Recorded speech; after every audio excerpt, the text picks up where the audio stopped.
Hello friends, स्वागत है आपका बी सरल है इंजीनियरिंग मैथमेटिक्स सॉल्यूशन में। इस वीडियो में हम लोग प्रॉब्लम 3.17 कंप्लीट सॉल्व करेंगे।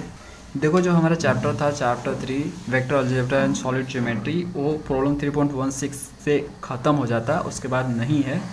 ये जो आपको प्रॉब्लम 3.17 है, ये ऑब्जेक्टिव टाइप क्वेश्चंस है। इसके बाद जो वीडियो आएगा वो वीडियो आपका चैप्टर 4 का होगा, जो कि कैलकुलस है। तो कैलकुलस बहुत लोगों का जो है मनपसंद चैप्टर है और ज़्यादातर उसका एग्ज़ाम में क्वेश्चन भी आता है और बहुत से लोगों का डिमांड भी आ रहा था। तो फ्रेंड्स, मैं पहले ही आपको एक चीज़ बता चुका हूँ कि मैं सीरीज़ वाइज चलूँगा, मतलब इस चैप्टर के बाद उस चैप्टर जिससे भी सवाल में चैप्टर दिया गया उसके अरेंज वाइज ही चलूँगा मैं। तो प्रॉब्लम 3.17 के बाद चैप्टर 4 हमारा स्टार्ट होगा। तो जो प्रॉब्लम हम करने वाले हैं प्रॉब्लम 3.17, ये ऑब्जेक्टिव टाइप है और मैं इसको ऑब्जेक्टिव टाइप की तरह ही करूँगा, डिटेल में नहीं जाऊँगा। डिटेल में जाने के लिए मैं आपको बोलूँगा कि आप प्रीवियस वीडियो देखो, जो एक्सरसाइज जो प्रॉब्लम्स मैंने किए हैं उसमें डिटेल में मैंने समझाया है, थियरी भी किया है, एक्सप्लेनेशन भी किया है, प्रॉब्लम्स भी किया है, डिटेल में समझाया है। तो चलो प्रॉब्लम का स्टार्ट करते हैं। तो देखो, जो पहला हमारा प्रॉब्लम है, प्रॉब्लम दिया था लाइन। ये देखो, ये इक्वेशन ऑफ लाइन है, इसमें दो इक्वेशन है। इन दोनों इक्वेशन एक लाइन आपको बनाने हैं, सिमेट्रिकल फॉर्म में लाना। फिर इन दोनों इक्वेशन को सॉल्व करके एक सिमेट्रिकल फॉर्म में लाना है आपको लाइन का। और ये आपको दिखाने हैं कि ये दोनों परपेंडिकुलर है, तो क्या हो सकता है कंडीशन इन चारों में से। तो ये देखो, पहले दो लाइन से हम पहले दो इक्वेशन जो दिए हुए हैं इनसे हम एक लाइन जनरेट करेंगे। तो इसको मैंने यहाँ पे फर्दर सॉल्व किया। तो देखो, इसको इस साइड ले गया, ठीक है, और ये जो ए है इसको लाया इस साइड, तो डिवाइड हो गया। तो इससे इक्वेशन 1 बोला। और दूसरा वाला जो इक्वेशन दिया हुआ था उसको थोड़ा अरेंज फिर से किया मैंने, जेड और डी जो है इस साइड ले गया, और जो सी है इस साइड लाया तो डिवाइड में हो गया। इसे इक्वेशन 2 बोला अरेंज करके। तो इक्वेशन 1 इक्वेशन 2 से हम देखें तो हमें फाइनल ये मिलेगा इक्वेशन, ये जो है लाइन का इक्वेशन, इसे L1 बोल देते हैं। ये सिमेट्रिक इक्वेशन है लाइन का। सेम थिंग, और दो इक्वेशन दिए गए हैं, उनसे हमें एक और लाइन बनाने हैं। तो ये रहा वो इक्वेशन दोनों। तो इसको मैंने अरेंज किया। तो ये देखो, ये वाला इस साइड लाया मैंने, तो लाने के बाद और जो ये वाला है इसको डिवीज़न में ले गया, तो कुछ इस तरह से बना, इसे इक्वेशन 3 बोला। फिर इसको अरेंज किया, इसको इस साइड ले गया और इस सी डैश जो है नीचे लाया, तो कुछ इस तरह से बना, इसे इक्वेशन 4 बोला। 3 और 4 से देखा हमने तो हमें एक लाइन का इक्वेशन मिला। मैंने इस लाइन का नाम L2 रख दिया। अब उसमें दिया गया है कि दो लाइन परपेंडिकुलर होते हैं तो उस केस में क्या कंडीशन होगा। 4 ऑप्शन दिए गए हैं। तो दो लाइन परपेंडिकुलर होते हैं तो उनका जो डायरेक्शन रेशियो या कोसाइन होता है उनका डॉट जीरो होता है। तो देखो, इसका जो है डायरेक्शन रेशियो कोसाइन ये है A1C और इसका है A'1C'। तो इनका डॉट करेंगे A ठीक है, 1 1 ठीक है, यहाँ पे 1 1 हो गया, और सेम C और C', तो C इक्वल टू 0। इस 1 1 को मल्टीप्लाई करें तो 1 आएगा, इसको इस साइड भेजो तो कुछ इस तरह से होगा। ये जो है ऑप्शन बी जैसा मैच कर रहा है, तो ऑप्शन बी पे टिक मारो, नेक्स्ट क्वेश्चन की ओर बढ़ो। दूसरा क्वेश्चन दिया है, coordinate of the point of intersection of the line this with the plane this. अब हो रहा है कि ये इक्वेशन ऑफ लाइन है, ये प्लेन का इक्वेशन है, तो दोनों एक दूसरे को कट कर रहा है, किस पॉइंट पे कट कर रहा है ये पता करो। तो ये 4 ऑप्शन है, इसमें से एक ऑप्शन राइट है। देखो, जो इक्वेशन ऑफ लाइन दिया था उसको मैंने यहाँ पे लिखा इक्वल टू आर लेट कर लिया, उसके बाद जो एक्स वाई जेड का वैल्यू निकाल लिया। तो देखो कैसे निकाला, x + 1 divide by 1 equal to R किया, तो x इक्वल टू 1 इस साइड गया तो r से मल्टीप्लाई हो गया तो r हो गया, 1 इस साइड गया तो माइनस में, तो r माइनस 1 हो गया। इस तरह से y, इस तरह से z मैंने निकाल लिया। अब देखो, इक्वेशन ऑफ जो प्लेन है, ये इक्वेशन गिवन है प्लेन का, must satisfy the value of X Y Z का सेटिस्फाई करेगा। क्यों? क्योंकि दोनों कट कर रहे हैं एक दूसरे को, तो एक पॉइंट ऐसा होगा जो दोनों में लाई करेगा, इसलिए एक्स वाई जेड का जो वैल्यू है इसमें ज़रूर सेटिस्फाई करेगा। तो मैंने क्या किया, जो ये निकाला हुआ था इस प्लेन के इक्वेशन में रख दिया। रखने के बाद इसको जब मैंने सॉल्व किया, सिंप्लीफाई किया, तो फाइनल मुझे r का वैल्यू मिला r इक्वल टू 6। जब r इक्वल टू 6 मिला तो इसमें r का जो वैल्यू रखा तो एक्स वाई जेड यहाँ से मिला। देखो, तो इस तरह से मैंने रखा, ठीक है, जहाँ जहाँ r है वहाँ पे मैंने 6 रखा। तो x equal to 5, y equal to 15 और z इक्वल टू -14 मिला। और ये जो है ऑप्शन ए जैसा मैच कर रहा है, तो ए पे टिक मारो, 5 15 और -14। अगला क्वेश्चन है, the equation of the right circular cylinder whose axis the Z axis radius a. ये बोल रहा है कि इक्वेशन बताओ राइट सर्कुलर सिलेंडर का जिसका एक्सिस जो है जेड एक्सिस है और रेडियस उसका ए है। 4 ऑप्शन दिए, इसमें से एक सही है, बताओ कौन सा। तो देखो, इसके लिए डायग्राम की ज़रूरत है, कोई कैलकुलेशन की ज़रूरत नहीं है। यहाँ पे देखो, उसमें बता रहा है कि जेड एक्सिस जो है उसका एक्सिस सिलेंडर का, तो ये रहा जेड एक्सिस, मैंने लेट कर लिया यहाँ पे। और आपको बोल रहा है रेडियस उसका ए है, तो जब एक्सिस उसका जेड है, सिलेंडर लिया मैंने, सिलेंडर का एक्सिस डिसाइड कर दे को जेड एक्सिस, उसका एक्सिस है, तो बताओ उसका जो सर्कल होगा, राइट सर्कुलर सिलेंडर के बारे में बात हो रहा है, ठीक है। तो जो उसका सर्कल होगा वो कौन से प्लेन में फैला होगा, वो एक्स वाई प्लेन में फैला होगा, ठीक है। एक्सिस उसका जेड हो गया, तो जो उसका सर्कल होगा ये जो होगा, ठीक है, ये किस प्लेन में फैला होगा, एक्स वाई प्लेन में फैला होगा। ये आपका एक्स हो गया और ये आपका वाई हो गया, इसी में इस तरह से फैला होगा। और हालांकि इसका रेडियस ए है, दे रखा है इन लोगों ने रेडियस ए, तो ये जो इक्वेशन आएगा, ठीक है, इसको अगर ऐसे खींच लोगे आप नीचे, फिर से ऐसे बना लोगे तो एक सिलेंडर बनेगा। तो जो ये फैला हुआ है X square Y square equal to A square होगा इसका। देखो जेड एक्सिस का एक्सिस हो गया, तो जेड एक्सिस में तो फैला नहीं है, फैला किस में है, ये आपका सर्कल इसका फैला है एक्स वाई प्लेन में, तो X square Y square equal to A square हो गया। रेडियस आपका ए स्क्वायर, इसलिए मैंने ए स्क्वायर लिखा। अगर ये सेम क्वेश्चन बोला होता कि एक्स एक्सिस में इसका एक्सिस है, तो बताओ क्या होता, तो उस केस में Y square plus Z square equal to A square होता, ठीक है। एक्सिस एक्स हो गया, तो फैला किस में होगा, सर्कल वाई और जेड में फैला होगा, इसलिए वाई और जेड में ही इक्वेशन होगा।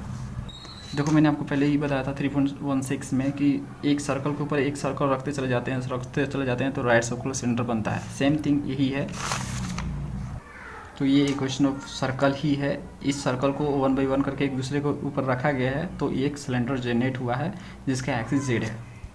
अगला क्वेश्चन 4th नंबर, equation 10 is equal to 0 represent. ये बोल रहा है कि जो इक्वेशन गिवन है एक केस को रिप्रेजेंट कर रहा है, स्फीयर, सिलेंडर, कोन और पेयर ऑफ प्लेन्स का। तो देखो जो ये इक्वेशन गिवन है ये रेसिप्रोकल कोन का इक्वेशन है, इसे मैं आपको प्रूव करता हूँ कि ये कोन का ही इक्वेशन रिप्रेजेंट कर रहा है, ये कोन होगा इसमें। और आंसर में देखोगे तो सिलेंडर दिया हुआ है जो कि गलत है, तो इस पर टिक मत करना, कोन पे टिक करना। तो फिर उसके लिए आपको क्या करने हैं, ये इक्वेशन को लेने हैं आपको, और ये जो है जेड वाला पार्ट इसको इस साइड भेजना है, इस साइड भेजने के बाद दोनों साइड स्क्वायर करना है। स्क्वायर जैसे ही करोगे तो स्क्वायर करके कुछ इस तरह से ही आएगा, इस साइड इस तरह से आएगा, फिर से स्क्वायर करना, मतलब ये स्क्वायर करने के बाद ये आएगा आपका, इसको फिर से स्क्वायर करना है, ये स्क्वायर करने के बाद ये आएगा आपका, फिर से इसको स्क्वायर करना है, तो फाइनल आपको ये मिलेगा, ठीक है। इस साइड आपको ये मिलेगा और राइट में आपको ये मिलेगा। इसको इस साइड ले आओ, ये जो एच स्क्वायर जेड स्क्वायर इसको इस साइड ले आओ, तो कुछ इस तरह से होगा ये, और ये दोनों सेम है तो इसमें हमें ये कॉमन मिलेगा 4 square root of F X G Y, ये कॉमन मिलेगा और बचेगा यहाँ पे G Y plus F X बचेगा। तो ये देखो जो इक्वेशन आपको मिला यहाँ पे, ये आपको बिल्कुल आपको ये इसके जैसा मिलेगा।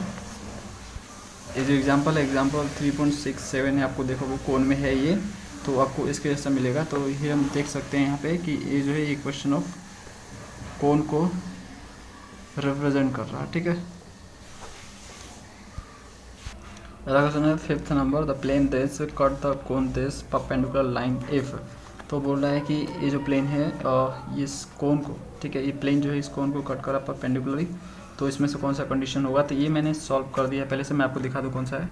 तो ये देखो क्वेश्चन, ये वाला क्वेश्चन है प्रॉब्लम 3.14 में आपको मिल जाएगा, 14 नंबर क्वेश्चन आपको मिल जाएगा। ये बिल्कुल सेम टू सेम है और यहाँ पे आंसर भी इन लोगों ने दे रखा है, ए का इनवर्स प्लस बी का इनवर्स प्लस सी का इनवर्स इक्वल टू 0, तो ये आपका आंसर होगा। अगर आपको डिटेल जानना है तो ये वाला प्रॉब्लम मेरा देख लो वीडियो, ठीक है। प्रॉब्लम 3.14 सर्च मारा गूगल पे, प्रॉब्लम 3.14 बी से बाई डी के पी। अगला क्वेश्चन है 6th नंबर, ये जो मैं नहीं करने वाला, ये आपके लिए मैं छोड़ रहा हूँ, ये थोड़ा लेंदी पड़ेगा, इसे आप करो, नहीं हो रहा तो कमेंट करो। अगला क्वेश्चन है 7th नंबर, तो ये जो 7th नंबर क्वेश्चन है आपका सेम टू सेम क्वेश्चन आपको मिलेगा, इसका भी ये भी सॉल्व है ऑलरेडी। अब मैं बता दूँ आपको कहाँ पे है। तो देखो ये रहा वो, ये आपका एग्जांपल मिलेगा, एग्जांपल 3.74 में सिलेंडर चैप्टर सिलेंडर एक्सरसाइज के अंदर आपको मिल जाएगा। ये पेज नंबर भी दिखा दूँ तो पेज नंबर देखो 125। तो ये सेम टू सेम है, देख सकते हो, ये वाला है X Y plus Y square plus Z square equal 9 और X minus Y plus Z equal to 3 जो है, ये आपका आंसर होगा। उसमें जहाँ पे होगा उसको टिक कर देना, और जो आपका इक्वेशन फाइनल निकल के आएगा जो कि क्वेश्चन में दे रखा है इन लोगों ने, ये वाला है ना, बिल्कुल सेम टू सेम है। तो आपको फर्दर जानना है तो इसको फॉलो करो, इसको देखो ध्यान से, समझ में आ जाएगा। अलग क्वेश्चन है 8 नंबर, sum of the direction cosine of a straight line क्या होगा इनमें से। थोड़ा कोई स्ट्रेट लाइन है, उसका डायरेक्शन कोसाइन का अगर सम किया जाए, डायरेक्शन कोसाइन या डायरेक्शन रेशियो, ठीक है, अगर सम किया जाए तो क्या होगा, इसमें से 0 होगा, 1 होगा, कांस्टेंट होगा। तो फ्रेंड से कुछ भी हो सकता है कि तीनों को हम ऐड करें, यही डायरेक्शन कोसाइन है, ठीक है। हो सकता है तीनों को हम ऐड करें तो 0 आ जाए, ठीक है। हो सकता है कि 1 ही आ जाए, ठीक है, जोड़ने से, या कोई कांस्टेंट नंबर है जिसे हम नहीं जानते हैं, कुछ भी आ सकता है। जैसा होगा, सपोज करो यहाँ पे ए है, यहाँ पे बी है, यहाँ पे सी है, तो इन दोनों को जोड़ेंगे तो ए प्लस बी प्लस सी होगा। तो ए प्लस बी प्लस सी फाइनल एग्जैक्ट नंबर क्या है नहीं पता है ना, मैं ये कांस्टेंट है एक तरह से, समझ रहे हो। तो ये कुछ भी हो सकता है, इसलिए हम यहाँ पे इस पर टिक मारेंगे none of the above, इनमें से कोई भी एक हो सकता है। 8 पे 10 पर टिक डी। यहाँ पे एन का मतलब है नेचुरल कोई नंबर आएगा। अगला क्वेश्चन है 9 नंबर, एंगल बिटवीन द प्लेन्स। दो प्लेन दिए हुए हैं, इनके बीच का एंगल हमें फाइंड करना है। तो देखो ये रहा पहला प्लेन, तो इससे हम जो है नॉर्मल निकालेंगे। प्लेन पे जो नॉर्मल होता है, देखो प्लेन के बीच का ये जो एंगल होगा वो कुछ और नहीं, जो उनके बीच का नॉर्मल जो होगा, नॉर्मल के बीच जो एंगल होगा वही उनके बीच का एंगल है। प्लेन के बीच एंगल निकालने का मतलब होता है कि नॉर्मल के बीच एंगल निकाल लो। तो ये जो प्लेन है इनका जो कोएफिशिएंट होता है XYZ का, वही नॉर्मल का यहाँ पे नॉर्मल फैक्टर होता है। तो यहाँ पे 1, तो यहाँ पे -1 और यहाँ पे 2 है, तो I माइनस जे प्लस 2 के, ये आपका n1 आ गया प्लेन 1 से। दिस इज द पाई 1, तो ये अल्फ़ा हमें निकालने हैं। और सेम थिंग हमें दूसरा प्लेन दिया है पाई 2, और इससे हम n2 निकाल लेंगे। तो ये आपका 2 1 1, तो 2 प्लस जे प्लस के हो गया। एंगल बिटवीन nn और n2 के बीच मान लेते हैं कि अल्फ़ा है, तो cos अल्फ़ा इक्वल टू आपका हो जाएगा n1 dot n2 divide by magnitude of n1 and n2। दो वेक्टर के बीच एंगल निकालने के लिए दोनों वेक्टर को डॉट करते हैं, उनके मैग्नीट्यूड से डिवाइड करते हैं। तो यहाँ पे देखो वही चीज़ मैंने किया, दोनों को डॉट किया यहाँ पे। तो देखो फिर से यहाँ से देखो 1 इंटू 2 और -1 इंटू 1 और 2 इंटू 1, वही चीज़ मैंने यहाँ पे किया। और इनका मैग्नीट्यूड, तो इसका पहले का मैग्नीट्यूड, इसका इनका स्क्वायर करके स्क्वायर रूट कर दिया, दूसरे वाले का स्क्वायर करके स्क्वायर रूट कर दिया, और फाइनल हमें ये मिला ऊपर, और नीचे हमें 6 मिलेगा। क्योंकि यहाँ पे 6 आएगा स्क्वायर रूट में, यहाँ पे भी 6 आएगा स्क्वायर रूट में, तो स्क्वायर रूट ऑफ 6 दोनों मल्टीप्लाई हो तो 6 बाहर, तो ये हो जाएगा 4 4 में से 1 जाएगा 3, और यहाँ पर 6 और 3 दोनों की 1/2 हो जाएगा। कॉस अल्फ़ा इक्वल टू 1/2 हो गया, तो अल्फ़ा निकालेंगे तो कॉस इनवर्स 1/2 हो जाएगा। और कॉस ये जो है 1/2 जो है कॉस अल्फ़ा में, ये 60 डिग्री का मान है। तो जो हमारा अल्फ़ा निकल के आया वो 60 आया, 60 डिग्री आया। ऑप्शन सी पे टिक मारो। अगला क्वेश्चन है 10th नंबर, the equation of the right circular cone whose axis is x equal to y equal to z है, वर्टेक्स ओरिजिन है, और सेमी वर्टिकल एंगल 45 डिग्री है। तो हमें इक्वेशन ऑफ राइट सर्कुलर कोन निकालना है। तो पहले आपको एक्सिस का इक्वेशन दे रखा है, वर्टेक्स उसका ओरिजिन इसमें बोल रखा है, और एंगल जो होता है वर्टिकल एंगल वो 45 दे रखा है। तो निकालते हैं। देखो राइट सर्कुलर कोन यहाँ पे मैंने डायग्राम बनाया, तो यहाँ पे जो एक्सिस ये दे रखा है, इसका इक्वेशन इन लोगों ने दे रखा है x equal to y equal to z, कुछ नहीं है तो 1 1 नीचे डाल दिया, तो ये पूरी तरह से सिमेट्रिकल इक्वेशन बन गया लाइन का, जो कि एक्सिस है। और देखो जनरेटर है, और इसका इक्वेशन हम लेने के लिए हमने क्या किया, इसका डायरेक्शन क्वेश्चन लेने के लिए मैंने यहाँ पे कहीं पॉइंट ले लिया, पी कोई पॉइंट ले लिया, ठीक है, पी कोई पॉइंट ले लिया, और इसका कोऑर्डिनेट x, y, z यहाँ पे कर दिया, और वर्टेक्स ओरिजिन यहाँ पे दे रखा था 0,000, और जो एंगल वर्टिकल एंगल ये 45 है। तो दोनों का बीच का एंगल से हम जो है इक्वेशन ऑफ राइट सर्कुलर कोन निकाल लेंगे, जो कि 45 है। तो देखो ये एक्सिस का डायरेक्शन क्वेश्चन क्या हो जाएगा, 1 1 1 हो जाएगा, क्योंकि दे रखा है। और ये जो है जनरेटर, जो कि ये OM है, इसका जो डायरेक्शन क्वेश्चन हो जाएगा x में से 0, y में 0, z में से 0। समथिंग मैंने किया, देखो इक्वेशन ऑफ एक्सिस है ये, और डायरेक्शन क्वेश्चन ऑफ एक्सिस देखा जाए तो ये 1 1 1 आएगा, क्योंकि 1 1 1 दिया, ठीक है। और डायरेक्शन क्वेश्चन ऑफ जनरेटर देखा जाए तो x में 0, y में 0, z में से 0, ये हो गया हमारा। एंगल बिटवीन एक्सिस और जनरेटर देखा जाए, दोनों के बीच एंगल कितना 45 डिग्री है, ओके। तो 45 डिग्री मैंने लिख दिया। तो cos 45 इक्वल टू, अब दोनों डायरेक्शन क्वेश्चन को डॉट करेंगे और उनके मैग्नीट्यूड से डिवाइड करेंगे तो एंगल निकलता है। हमें पता ना, दो वेक्टर को डॉट करते हैं और उनके मैग्नीट्यूड से डिवाइड करते हैं तो हमें क्या मिलता है, एंगल मिलता है उनके बीच का। तो ये दोनों का डायरेक्शन क्वेश्चन है, यहाँ पे डॉट किया, 1 into x, 1 into y, 1 into z, same thing. उसके बाद जो उनके मैग्नीट्यूड, तो 1 का स्क्वायर यहाँ पे कर दिया, 1 का स्क्वायर, 1 का स्क्वायर, 1 का स्क्वायर, फिर सेम थिंग, फिर आपका x square, Y square, z square, ये होगा उनके मैग्नीट्यूड से डिवाइड। ये करने के बाद हमें ऊपर मिला x plus y plus z, और cos 45 का मान होता है 1/√2 होता है, और इसका हो गया 3, ठीक है, √3 हो गया, और ये आपका हो गया ये सेम। और उसके बाद जो है मैंने इसको क्रॉस मल्टीप्लाई किया, क्रॉस मल्टीप्लाई करने के बाद स्क्वायर कर दिया, दोनों साइड मैंने स्क्वायर कर दिया। स्क्वायर करने के बाद ये जो है रूट से बाहर हो गया, और ये भी रूट से बाहर हो गया, सेम ये रूट से बाहर हो गया, और ये स्क्वायर हो गया इसका। तो यही आपका फाइनल आंसर है, यहीं तक स्टॉप कर दिया है। जो ऑप्शन सी है वो करेक्ट आंसर है। ज़्यादा डिटेल जानना है कोन के बारे में तो कोन वाला वीडियो देखो।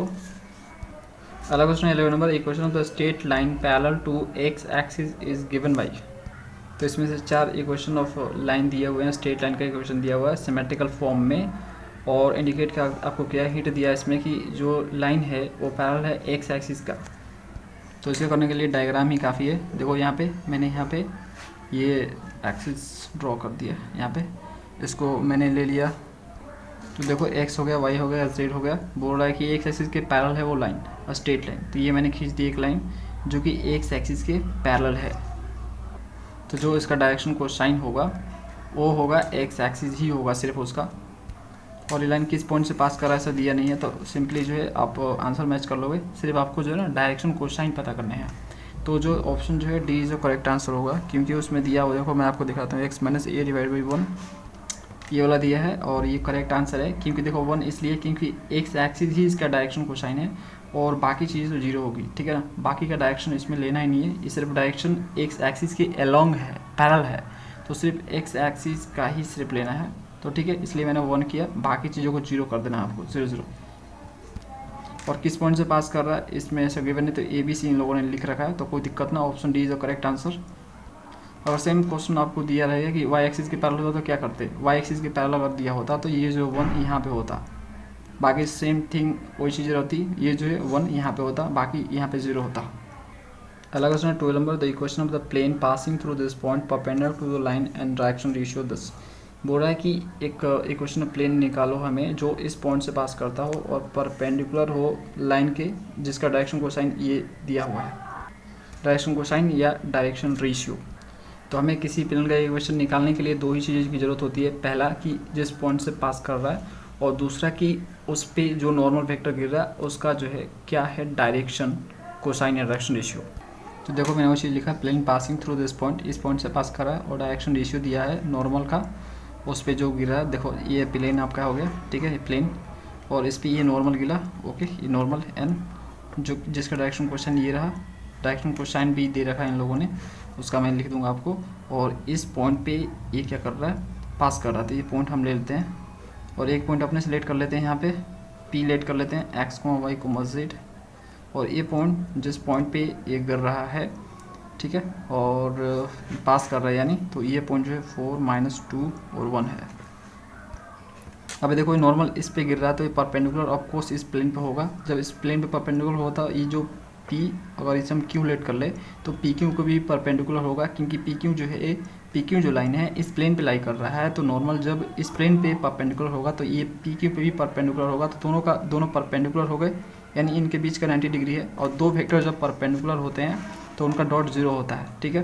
तो अगर यहाँ से हम PQ लिखें तो PQ हमारा होगा, जो ये PQ होगा, तो यहाँ से देखो, यहाँ से हम निकाल सकते हैं ये x - 4, और PQ बोलो या QP बोलो, तो x - 4 हो गए, x - 4 कोमा और y + 2 और z - 1, ओके। ये हो गया इसका डायरेक्शन और डायरेक्शन रेशियो। और आपका जो है ये नॉर्मल का भी डायरेक्शन रेशियो दे रखा है, तो वो क्या है, वो है 7 2 -3। तो 2 वेक्टर होगा, दोनों परपेंडिकुलर है, तो दोनों का डॉट 0 होगा, तो x - 4 7 मल्टीप्लाई हो गया y + 2 डॉट 2 और z - 1 इंटू -3 = 0। तो आगे सिंप्लीफाई कर दो, इसको मल्टीप्लाई कर दो, 2 को अंदर और -3 को अंदर, तो फाइनल आपको ये मिलेगा। इसको अब जो है कांस्टेंट वाला को प्लस माइनस कर लो, तो -21 मिलेगा। कुछ इस तरह से अरेंज करके लिखो, तो ये ऑप्शन सी जैसा मैच करेगा, ऑप्शन सी पे टिक मारो, वही राइट आंसर है। तो अगला देखो, अगला है आपका equation of the axis of right side of cylinder whose guiding curve is this and this given by this। तो यहाँ पे आपको इक्वेशन दे रखा है ये सर्कल का, सर्कल का दे नहीं रखा है, मतलब ये जो स्फीयर है, जब इस प्लेन क्या करेगा, स्फीयर को कट करेगा तो सर्कल बनेगा, तो इसलिए यहाँ पे फाइनल सर्कल लिख लेते हैं। तो हमें क्या करना है, हमें एक्सिस निकालना है राइट सर्कुलर सिलेंडर का। तो फ्रेंड्स ये जो क्वेश्चन है ना, बिल्कुल उसके जैसा मैच कर रहा है, देखो इसके जैसा लग रहा है, ठीक है ना, 7th नंबर जो है। तो हम क्या कर रहे हैं, देखो फ्रेंड्स ये आपका जो इक्वेशन दिया है ये स्फीयर का इक्वेशन है, तो ये स्फीयर है। अब ये जो प्लेन जो है ना उसको कट कर रहा था, तो देखो ये प्लेन है, इसको कट किया, तो जब कट किया तो एक सर्कल यहाँ पे बना है ना। तो जो प्लेन है जैसे ही काटा, तो जैसे ही यहाँ पे काटा उसको प्लेन ने, उस स्फीयर को, तो सर्कल बना। तो वो जो सर्कल है उस प्लेन पे ही है ना। तो प्लेन का जो प्लेन होता है उसका जो इक्वेशन लिखा जाता है उसमें एक नॉर्मल वेक्टर होता है कि नहीं होता है नॉर्मल वेक्टर। मैंने आपको अभी बताया कि जब भी किसी इक्वेशन ऑफ प्लेन लिखना होता है तो उसके लिए एक नॉर्मल वेक्टर की जरूरत पड़ती है जो उस प्लेन पे गिरता है। तो ये वही जो एक्सिस है ना, ये एक्सिस ऑफ सिलेंडर जो है वो वही है। तो जो इसका हम लेंगे यहाँ पे नॉर्मल निकालेंगे, इस प्लेन से हम नॉर्मल निकालेंगे तो देखो क्या निकल के आएगा 1 -1 और 1। तो 1 आएगा, -1 आएगा और 1 आएगा। ओके, और इस स्फीयर को देखो, इस स्फीयर को देखने से ये पता चलता है कि इसका जो सेंटर है ओरिजिन से पास कर रहा है, तो ये 0,0,0 है। तो हम जब इस एक्सिस का इक्वेशन लिखेंगे तो क्या होगा, 0 से 0 पास कर रहा ना, तो x में से 0 और नीचे क्या होता है डायरेक्शन कोसाइन होता है। तो ऑफकोर्स इस पर नॉर्मल गिर रहा है, ठीक है, गिर रहा है ना, तो 1 -1 और 1 यही लेंगे 1, तो y -0 और ये -1 और z में से -0 और 1, ठीक है। तो ये हमारा होगा। और जो आपका दिया हुआ है आंसर उसमें, तो उसको कुछ इस तरह से इन लोगों ने लिखा है, 1 को यहाँ पे नहीं लिखा इस तरह से, -y और z कुछ इस तरह से। ये जो ऑप्शन होगा बिल्कुल 13 नंबर जो है आपका, ये बिल्कुल बी जैसा मैच कर रहा है। तो बी जो है करेक्ट आंसर है, बी। फिर से बोल रहा हूँ, अगर सिलेंडर के बारे में डिटेल जानना है तो सिलेंडर वाला वीडियो चेक करो, डिस्क्रिप्शन में लिंक मिल जाएगा पूरा का प्लेलिस्ट का। अगला क्वेश्चन है ये 14 number, 3 dimensional the equation this represent. अब देखो ये फ्रेंड्स ये बोल रहा है किसको रिप्रेजेंट कर रहा है 3D में, तो x², ये देखो a² को इधर ले आओ तो a² हो जाएगा, y², भाई a² = 1 आ गया। तो जो ये इक्वेशन है ये हाइपरबोला को डिनोट कर रहा है 2D में, ठीक है। 3D में किसको डिनोट करेगा, तो 3D में ये सिलेंडर को डिनोट कर रहा है। और ये सिलेंडर है हाइपरबोलिक सिलेंडर है, कुछ इस तरह से होगा फ्रेंड्स। ओके, अब ये जो ना 2D में आपको दिख रहा है कि कुछ इस तरह से, लेकिन ये क्या होगा ना, जैसे ये आपकी तरफ भी बढ़ेगा, देखो XY में ये फैला, लेकिन ये Z की ओर आपकी तरफ बढ़ेगा, समझ रहे हो, आपकी तरफ बढ़ेगा तो एक लंबा की तरह कुछ इस तरह से होगा, ठीक है, समझ रहे हो। तो ये एक सिलेंडर को डिनोट कर रहा है जो भी हाइपरबोलिक सिलेंडर है। तो ये हम यहाँ पे लिखेंगे, क्या लिखेंगे, सिलेंडर। जैसा ऑप्शन दिया है उसको वही चीज़ लिखो, सिलेंडर। जो ऑप्शन है मैं आपको बता दूँ, जो ऑप्शन है सी पे टिक मारो। अगला क्वेश्चन है section of sphere by plane. बोल रहा है कि जब स्फीयर को प्लेन से काटा जाता है तो हमें क्या मिलता है, तो सर्कल ही मिलता है। देखो स्फीयर तो आपका सर्कल से ही बना होता है ना।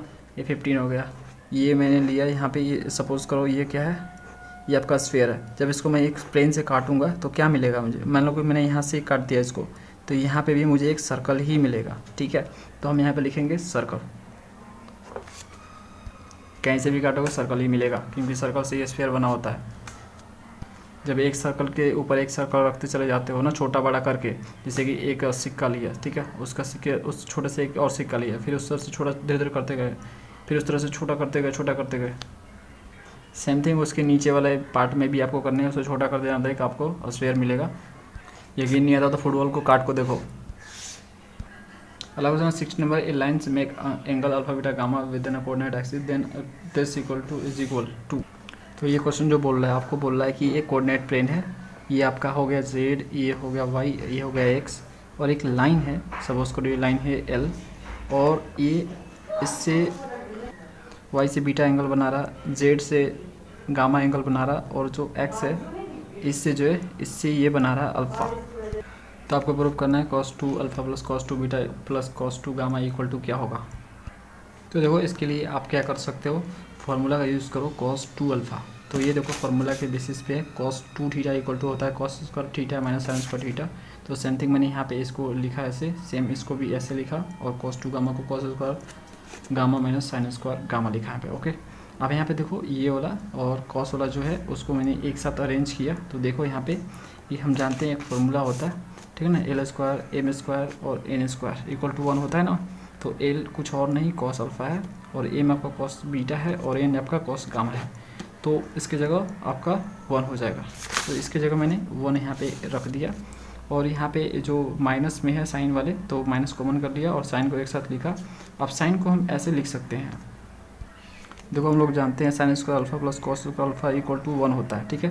तो यहाँ पे sine square alpha equal to क्या हो जाएगा, 1 माइनस कॉस स्क्वायर अल्फ़ा हो जाएगा। ओके, तो सेम थिंग मैंने यहाँ लिखा 1 माइनस कॉस स्क्वायर अल्फ़ा, और यहाँ पे सेम बीटा के साथ भी किया, और यहाँ पे गामा के साथ भी किया। अब देखो 1 1 1 ये आपका 3 हो जाएगा, और इनको आप जो है माइनस कॉमन करोगे, और सेम थिंग आपको जो कि यहाँ पे मिला था वही मिलेगा आपको। तो उनको ये फॉर्मूला पे है तो 1 आएगा, तो 3 - 1, तो 3 - 1 इक्वल टू आपको -2 हो जाएगा, ठीक है। और यहाँ पे माइनस था ना, इसलिए -2 हो जाएगा, 1 में से -2 जाएगा, तो इस तरह से ये -1 आएगा। देखो ये क्वेश्चन पहले से भी सॉल्व है, अगर आप जो है प्रीवियस वीडियोस चेक करोगे प्रॉब्लम्स तो आपको मिल जाएगा। तो ये जो हम टिक मारने वाले हैं इस पर, सी इज द करेक्ट आंसर। अगला क्वेश्चन देखो, तो 3 लाइन्स आर कोप्लेनर, तो 3 लाइन कोप्लेनर कब होते हैं, उसके लिए कंडीशन कौन से होंगे इन तीनों में से। तो ये देखो थर्ड जो लास्ट वाला है ये कंडीशन फुलफिल कर रहा है। मैंने आपको जो है पढ़ाया था, जब मैं आपको प्लेन पढ़ा रहा था तो उसमें कोप्लेनर पढ़ा रहा था, तो उसमें मैंने आपको दिखाया था कि जब 3 लाइन जो है कोप्लेनर कब होते हैं, तो उसमें ऐसा लिखा गया था। तो यहाँ पे 3 लाइन कोप्लेनर तभी होंगे। लो ए प्लेन मैंने आपको बना के भी दिखा दिया, देखो बना देता हूँ। तो पहले तो कनकरेंट होना चाहिए, मतलब तीनों एक ही पॉइंट पे कट करना चाहिए। तो देखो इस तरह से तीनों एक पॉइंट पे कट कर रहा है, दैट्स इट कनकरेंट हो गया। और दूसरा कि परपेंडिकुलर होना चाहिए, तो ये एक दूसरे के परपेंडिकुलर होना चाहिए। यहाँ पे 90 होना चाहिए, यहाँ पे 90 होना चाहिए, और यहाँ से भी सब आपस में 90 डिग्री के एंगल पे होने चाहिए, ठीक है। तो इस तरह से ये कंडीशन ज़रूरी है 3 लाइन को कोप्लेनर होने के लिए। अगला क्वेश्चन है 80 number, distance between the planes. ये 2 प्लेन्स दिए हैं, इनके बीच का डिस्टेंस हमें निकालना है। तो देखो फ्रेंड्स, हमारे सिलेबस में जो है 2 प्लेन अगर पैरेलल हों तभी हम डिस्टेंस उनके बीच निकाल सकते हैं। तो डिस्टेंस जब प्लेन के बीच निकालना तो चेक कर लेना कि दोनों प्लेन पैरेलल हैं कि नहीं एक दूसरे के। तो यहाँ पे देखो दोनों प्लेन पैरेलल है, मैं आपको दिखाता हूँ कैसे। किसी प्लेन को पैरेलल तभी हम बोलते हैं जब उनका डायरेक्शन रेशियो जो होता है नॉर्मल का वो सेम होना चाहिए। तो देखो यहाँ पे ये प्लेन 1 है π1 और दूसरा π2 है। अब लोग दोनों का डायरेक्शन कोसाइन या डायरेक्शन रेशियो सेम का है नॉर्मल का। यहाँ पे 4 4 2 है, यहाँ पे 2 2 1 है। तो नहीं फ्रेंड्स, इसमें से 2 कॉमन करो आप, इस π2 में आप 2 कॉमन करो। तो जैसे 2 कॉमन करोगे तो यहाँ से बचेगा आपको 2x बचेगा, यहाँ पे आपको 2y मिलेगा, और यहाँ पे आपको z मिलेगा, और ये हो जाएगा 7/2 = 0। हमें सिर्फ क्या देखने हैं, हमें सिर्फ देखने हैं नॉर्मल का डायरेक्शन रेशियो। तो दोनों लोग सेम कर रहा है, मैच कर रहा है, 2 2 2 2 1 1, ओके, मैचिंग। तो ये बोल सकते हैं दोनों प्लेन एक दूसरे के पैरेलल हैं। π1 जो है पैरेलल है π2 के। तो इस केस में हम डिस्टेंस निकाल सकते हैं। तो डिस्टेंस निकालने के लिए जो फार्मूला होता है d, ठीक है, डिस्टेंस बिटवीन 2 प्लेन्स के बीच अगर पैरेलल हो तो d = होता है आपका, तो यहाँ पे होता है d2 - d1। ये जो d2 d1 क्या है, तो ये ओरिजिन से डिस्टेंस है प्लेन का। तो d2 इसका प्लेन 2 का जो है ओरिजिन से डिस्टेंस है, जो कि -7/2 है। और d1 जो है ये आपका ये है -6 होगा, ओके। ये ओरिजिन से डिस्टेंस जो ये होता है ना, ये कांस्टेंट नंबर प्लेन में, ये ओरिजिन से डिस्टेंस होता है। अब यहाँ से देखो, और फिर क्या होगा, यहाँ पे जो नॉर्मल वेक्टर का डायरेक्शन कोसाइन या रेशियो होगा उसका मैग्नीट्यूड यहाँ पे लेंगे। तो देखो n कितना दिया हुआ है, तो n आपका 2 2 1 है, तो 2 2 1 है, तो इसका मैग्नीट्यूड तो 2 का स्क्वायर और 1 का स्क्वायर, ओके। तो बताओ यहाँ से क्या हो जाएगा, d2 कितना है, d2 -7/2 है, ओके, और d1 कितना है +6, ओके। ये मॉडुलस में होता है, यानी यहाँ पे पॉजिटिव ही सिर्फ लेना है। 2 2 2 आपका हो गया, यहाँ पे आ जाएगा 9, ओके। दूनी के 4 4 4 8 हो गया, 1 9 हो गया, तो यहाँ पे -7/2 + 6। तो यहाँ पे देखो 6 दूनी के 12 और 6 दूनी के 12, 12 में 7 गया 5, नीचे बचा 2, और ये 9 जो है 3 बाहर आ जाएगा, और जो है 3 जाके इससे मल्टीप्लाई होगा तो 5/6 होगा। तो d = आपका 5/6 होगा, और हमें इसे टिक मारना चाहिए, ये वाला, ये रहा 5/6, b is the correct answer. तो यहाँ पे बी लो और टिक मारो। तो देखो यहाँ पे ये लाइन का ये क्वेश्चन दिया है, प्लेन का ये क्वेश्चन दिया है, बोल रहा है कि इनमें से कौन सा कंडीशन फुलफिल कर रहा है। पहला है कि पैरेलल है दोनों, और दोनों परपेंडिकुलर एक दूसरे के, या लाई कर रहा है ये लाइन इस प्लेन में ही। तो फ्रेंड्स ये थर्ड वाला ऑप्शन सही होगा, क्योंकि मैं आपको बता रहा हूँ कि ये जो है ना, ये प्लेन है, प्लेन और लाइन अगर किसी प्लेन में लाई करता है तो 2 कंडीशन फुलफिल करता है। पहला कि उस पे जो परपेंडिकुलर गिरेगा, उस लाइन पे जो गिरेगा वो प्लेन पे भी गिरेगा, तो दोनों का परपेंडिकुलर सेम होगा। और दूसरा कि जो पॉइंट लाइन पे होगा वो प्लेन पे भी होगा। ध्यान से देखो, ये जो लाइन है ये 1 2 और 3 से पास कर रहा है, तो ये जो 1 2 3 इसमें रखेंगे तो ये इक्वेशन को सेटिस्फाई करेगा, यानी = 0 ज़रूर आएगा। और जब इनका हम नॉर्मल का, जो कि नॉर्मल है 1 2 3 है, इसमें इसको डॉट करेंगे तो देखना उनका 0 आएगा। तो देखो कोई लाइन अगर प्लेन पे लाई करता है, ये रहा प्लेन, इस पर अगर ये लाइन लाई कर रहा है, ठीक है, लाइन है, तो जो ये नॉर्मल गिरेगा इस प्लेन पे, तो इस लाइन पे भी नॉर्मल होगा ना वो, और जो पॉइंट इस लाइन पे है वो उस प्लेन पे भी है। तो पहला हम कंडीशन फुलफिल कर लेंगे परपेंडिकुलरिटी का, यानी दोनों का जो डॉट होगा, दोनों का डायरेक्शन रेशियो या कोसाइन का डॉट होगा वो 0 होना चाहिए। तो देखो लाइन का है 1 2 3 है, ठीक है, और इसका जो है 1 1 -1 है। इसका जो एक्स वाई जेड का कोफिशिएंट होता है वही डायरेक्शन कोसाइन होता है नॉर्मल का, तो ये हो जाएगा। देखो मैं डायरेक्टली कर रहा हूँ यहाँ पे 1 × 1, ओके, 2 × 1 2 × 1 और 3 × -1, तो 3 × -1। अब देखो ये 0 आ रहा है कि नहीं, 1 2 और ये -3, तो ये हो जाएगा 3 में से 3 = 0। तो ये देखो पहला कंडीशन फुलफिल हो गया। दूसरा कंडीशन मैंने बोला कि जो पॉइंट इस लाइन पे है वो प्लेन पे भी होगा, तो यानी हम ये 1 2 3 जिससे पास कर रहा है लाइन इसमें रखेंगे तो 0 आना चाहिए। तो देखो 1 2 3 इसमें रख रहे हैं तो 1 और यहाँ पे 2 और z की जगह यहाँ पे 3, तो देखो ध्यान से यहाँ से भी आपका 0 ही आपको मिल रहा है। तो जो ऑप्शन सी होगा ना, जो ऑप्शन सी होगा वो करेक्ट होगा। ये जो लाइन इस प्लेन पे लाई कर रहा है या प्लेन में लाई कर रहा है। अगला क्वेश्चन देखते हैं 20 नंबर, बोला radius of the great circle of the sphere. जो स्फीयर का जो ग्रेट सर्कल होता है उसका रेडियस जो है इसमें से कौन से कंडीशन को फुलफिल कर रहा है। देखो फ्रेंड, ग्रेट सर्कल कब बनता है, जब कोई प्लेन किसी स्फीयर को उसके सेंटर से कट करता है। तो यहाँ पे देखो ये स्फीयर हो गया, सेंटर से कट किया, ये रहा सेंटर से एक प्लेन कट किया, ये प्लेन वो हो गया कट किया, तो यहाँ पे एक सर्कल बना जिसको हम बोलते हैं ग्रेट सर्कल। अब इसका जो मैक्सिमम डिस्टेंस तभी हो सकता है जो, ठीक है ना, ये जो प्लेन जब कट करेगा तो मैक्सिमम सर्कल जो सबसे बड़ा सर्कल तभी बन सकता है जब सेंटर से कट किया जाता है, इससे बड़ा सर्कल नहीं बन सकता। अगर आप कहीं भी प्लेन से काटो इस स्फीयर को तो छोटा ही सर्कल बनेगा इसके कंपैरिजन में, ओके। तो इससे बड़ा कोई सर्कल नहीं होगा स्फीयर में, तो इसका जो रेडियस होगा वो मैक्सिमम होगा, ये मैक्सिमम होगा, इससे ज़्यादा रेडियस नहीं हो सकता है।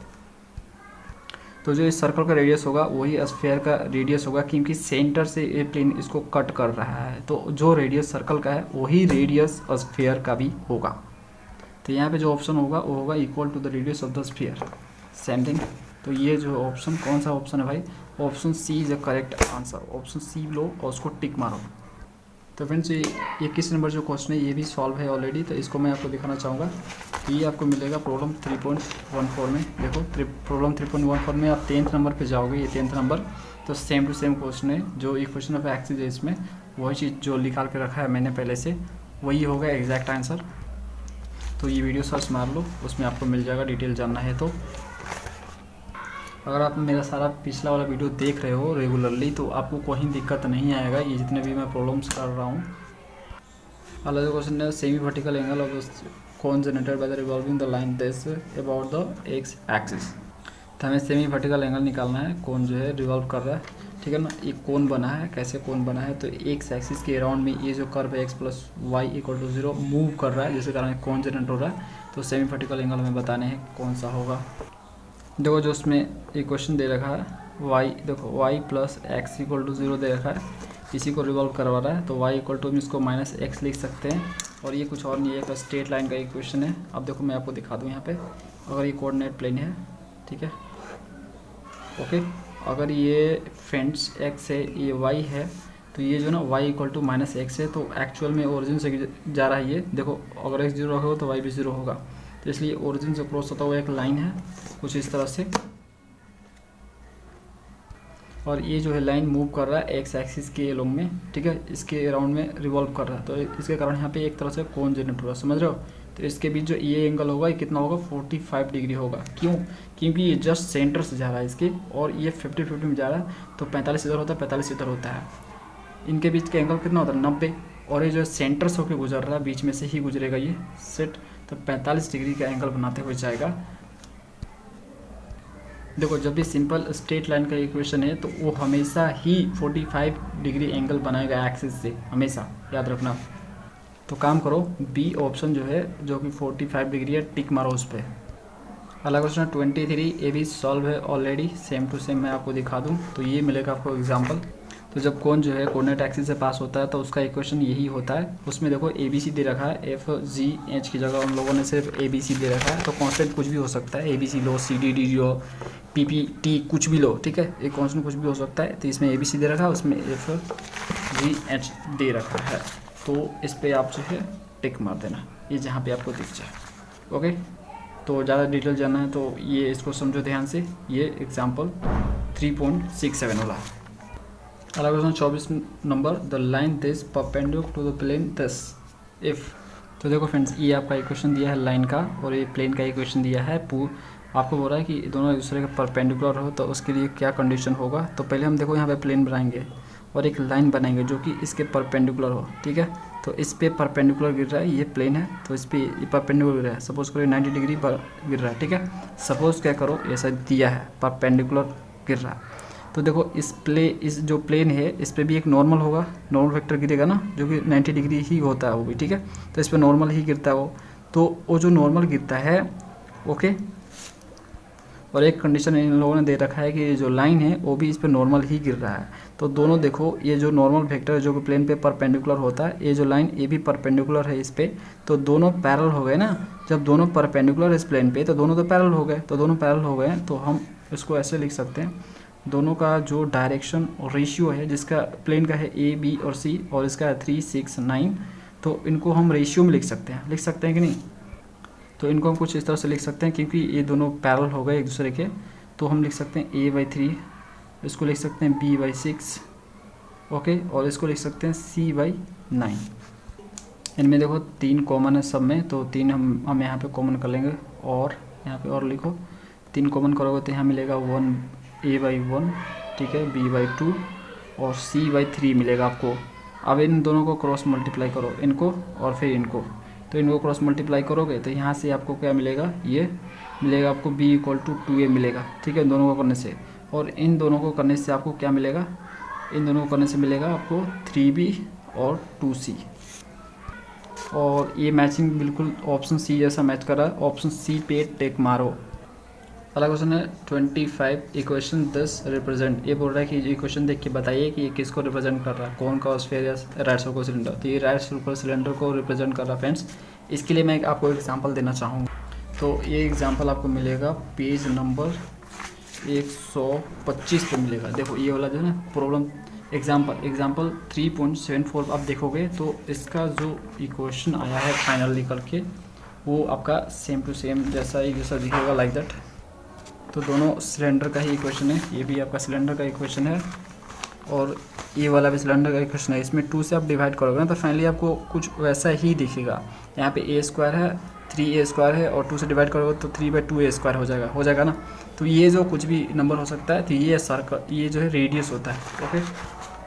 तो जैसा सिलेंडर का इक्वेशन होता है उसके जैसा मैचिंग करके मैंने आपको दिखा दिया, ये बिल्कुल उसी का इक्वेशन है, ठीक है।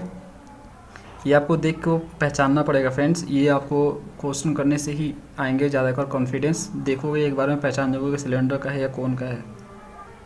हालांकि कुछ सेम जैसा ही होता है कौन का सिलेंडर का, लेकिन आप करते करते ना प्रैक्टिकली आप जो है सब महसूस करने लगोगे, सब एक्सपीरियंस आपको हो जाएगा।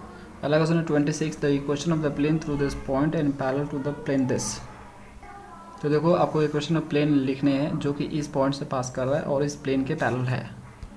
तो देखो जो प्लेन गिवन है जिसके पैरेलल हमें एक प्लेन जनरेट करने हैं, उसका इक्वेशन लिखना है।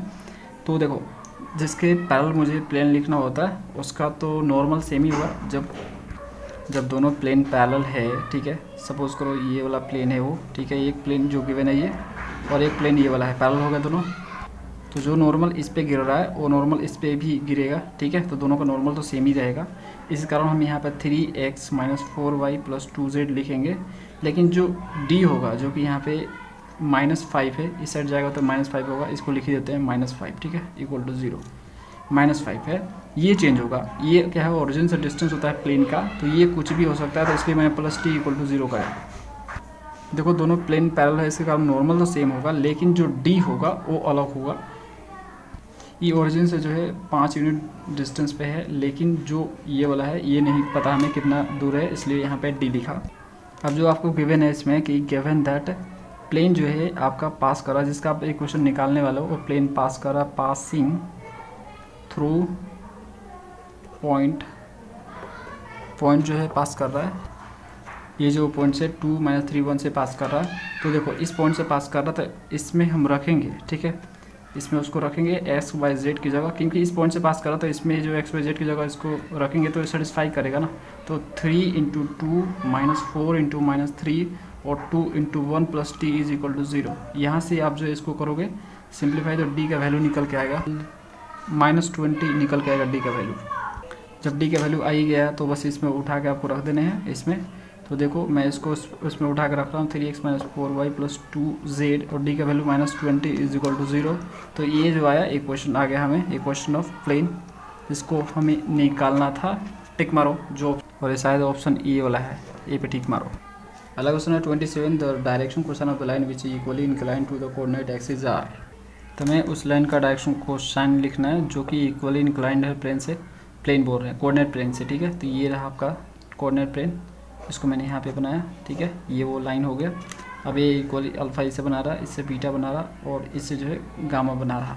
तो इक्वली इंक्लाइंड है तो इसका जो हम वेक्टर लिखेंगे जो कि भी सपोज करो तो i + j + k लिखेंगे, ओके। अब ये वेक्टर हो गया। अब इसका हमें डायरेक्शन कोसाइन निकालना है तो उसके लिए हम क्या करेंगे, उसके लिए हमें क्या करना होगा, इसके मैग्नीट्यूड से डिवाइड करना होगा। तो 1 1 1 है तो इसको मुझे क्या करना होगा, इसको 1, ठीक है ना, i + j + k और 1 स्क्वायर 1 स्क्वायर 1 स्क्वायर, ठीक है, ये स्क्वायर हो गया। तो यहाँ से अब क्या मिला हमें मिला i + j + k और ये हो जाएगा 1 + 1 3 हो जाएगा तो √3 हो जाएगा, ठीक है। तो ये आपका मिलेगा फाइनल आंसर। और फाइनली आप सेपरेट में इसको लिखना चाहो डायरेक्शन कोसाइन को, तो डायरेक्शन कोसाइन अगर लिखना चाहो तो 1/√3 1/√3 1/√3, तो कुछ इस तरह से होगा, ठीक है।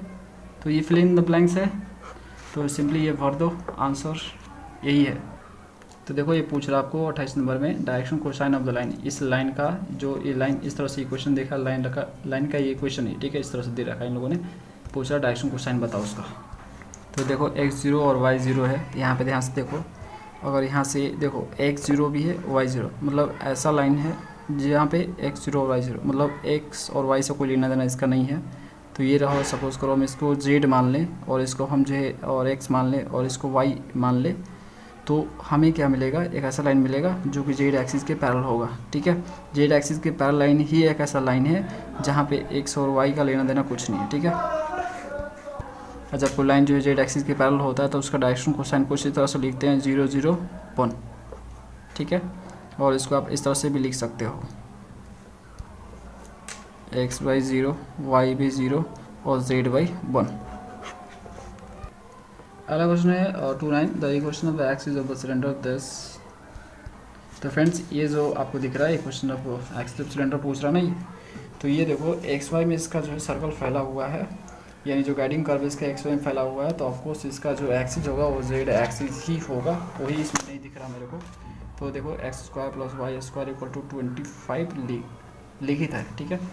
तो ये तभी हो सकता है, ये देने का मतलब क्या है, ये देने का मतलब है कि अगर हम इसको x माने और ये सब y है z है, तो जो ये इक्वेशन है, ठीक है, ये इक्वेशन ऑफ सर्कल है, तो ये कुछ इस तरह से ही होगा जो कि x और y में फैला है, ठीक है। तो ऑफकोर्स इसका जो एक्सिस होगा जो कि ये वाला है वो z एक्सिस ही है और कुछ नहीं, ओके। तो इसका z axis is the axis of cylinder, z axis है सिलेंडर का। अगला क्वेश्चन है 30 number, image of this point in YOZ plane. तो देखो ये पॉइंट इन लोगों ने गिवन किया है और इसका पूछ रहा है इमेज क्या होगा YOZ प्लेन में, ठीक है, YOZ प्लेन में, मतलब यहाँ पे इसका इमेज क्या होगा। तो इन लोगों ने पूछा है कि YOZ में इसका इमेज क्या होगा। तो Y जो Y और Z है, मतलब Y और Z, तो ये Y और Z, तो ये Y हो गया, ये और Z हो गया। तो इसमें पूछा है तो इसका साइन चेंज नहीं करना, क्योंकि इसी में पूछा है ना, इसी में इमेज इसका पूछा, तो इसका साइन चेंज नहीं करना, सिर्फ जिसमें नहीं पूछा है उसका साइन चेंज करना, तभी इमेज बन पाएगा। देखो आप जैसे आईना के सामने खड़े होते हो तो एक एक्सिस ऐसा होता है जिसमें आप इमेज देखते हो, वो आपका चेंज होता है, ठीक है। सारा एक्सिस चेंज नहीं होता है। सपोज करो एक्स एक्सिस है तो एक्स एक्सिस के इस साइड हो और एक्स एक्सिस के उस साइड हो, एक ही एक्सिस चेंज होगा, दो एक्सिस तो चेंज होगा नहीं, ठीक है। अब यहाँ पर उस तरह से ये होगा, तो मैं आपको बता दूँ, तो इसका जो इमेज होगा, इमेज इन YOZ प्लेन क्या होगा, साइन चेंज करो, 3 है तो -3 कर दो, बाकी चीज़ों को एज इट इज़ लिख दो आंसर। तो जब भी इस टाइप का क्वेश्चन है, जो भी प्लेन यहाँ पे दिए उसका साइन चेंज मत करना, बाकी का काम देना। अगला question 31 number, the plane this touches the sphere this for k equal to. ये इक्वेशन ऑफ स्फीयर है, ये इक्वेशन ऑफ प्लेन है। तो ये बोल रहा है कि जो प्लेन है इस स्फीयर को टच कर रहा है, मतलब टेंजेंशियली टच कर रहा है उसको। तो आपको के का वैल्यू बताना है। तो देखो फ्रेंड्स, ये आपका इक्वेशन ऑफ प्लेन गिवन है, इक्वेशन ऑफ स्फीयर भी गिवन है। यहाँ से इक्वेशन ऑफ स्फीयर से आप जो है सेंटर निकाल सकते हो स्फीयर का। कैसे, तो देखो एक्स वाई जेड का जो कोफिशिएंट था उसी से निकालते हैं हम लोग। तो जो एक्स वाई जेड का कोफिशिएंट होता है उसको हम क्या करते हैं, उसका साइन चेंज करके 2 से डिवाइड कर देते हैं। तो देखो ये -2 है, ये 4 है, -6 है, इसको मैंने 2 से डिवाइड किया और इनका साइन चेंज किया तो हमें मिला 1, -2 और 3। तो ये सेंटर मिल गया स्फीयर का। अब देखो direction of normal on plane, जो डायरेक्शन रेशियो है, डायरेक्शन रेशियो प्लेन पे जो नॉर्मल होता है ना, प्लेन पे जो ये प्लेन है, ठीक है, ये प्लेन टच कर रहा है ना, इसको टच कर रहा है इस तरह से यहाँ पे। तो ये किस पॉइंट पे टच कर रहा है ये हमें पता नहीं, तो इसको हम लेट कर लेते हैं x, y, z पे टच कर रहा है। तो देखो जो नॉर्मल, देखो किसी प्लेन पे एक नॉर्मल तो ज़रूर होता है। तो ये मान लो सपोज करो ये नॉर्मल है, ठीक है, ये नॉर्मल वही है n, ये नॉर्मल है जो कि प्लेन पे नॉर्मल है। और जो नॉर्मल कैसे निकलता है प्लेन में से, तो जो एक्स वाई जेड का कोफिशिएंट होता है वही डायरेक्शन रेशियो होता है नॉर्मल का। तो यहाँ पे 1, -2 और -2 है, तो 1, -2 और -2 है, ठीक है। और अगर हम LC निकालें तो ये भी क्या है, इस प्लेन पे नॉर्मल है। देखो जब टच करता है कोई प्लेन किसी स्फीयर को, तो जो रेडियस होता है, रेडियस वो परपेंडिकुलर होता है उस प्लेन पे। तो देखो LC हम यहाँ से निकाल लेंगे, तो L में से C, चाहे C में से L कोई घटा लो, तो इसमें से मैंने X में से यहाँ पे 1 घटाया, Y में से यहाँ -2, इस तरह से। तो ये मैंने किया, ठीक है।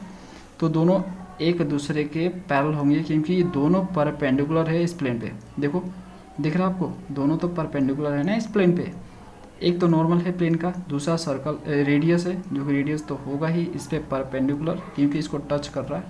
तो ये दोनों परपेंडिकुलर है प्लेन पे, इसके कारण दोनों पैरेलल हो जाएंगे, ठीक है। तो इसलिए LC पैरेलल हो जाएगा नॉर्मल ऑन प्लेन के।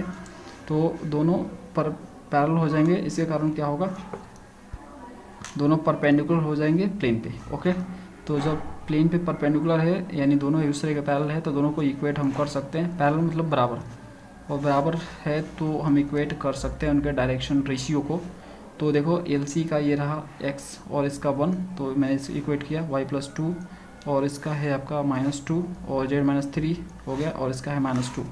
तो इक्वेट किया तो हमें x का मान यहाँ से निकल गया और y का मान यहाँ से, z का मान यहाँ से।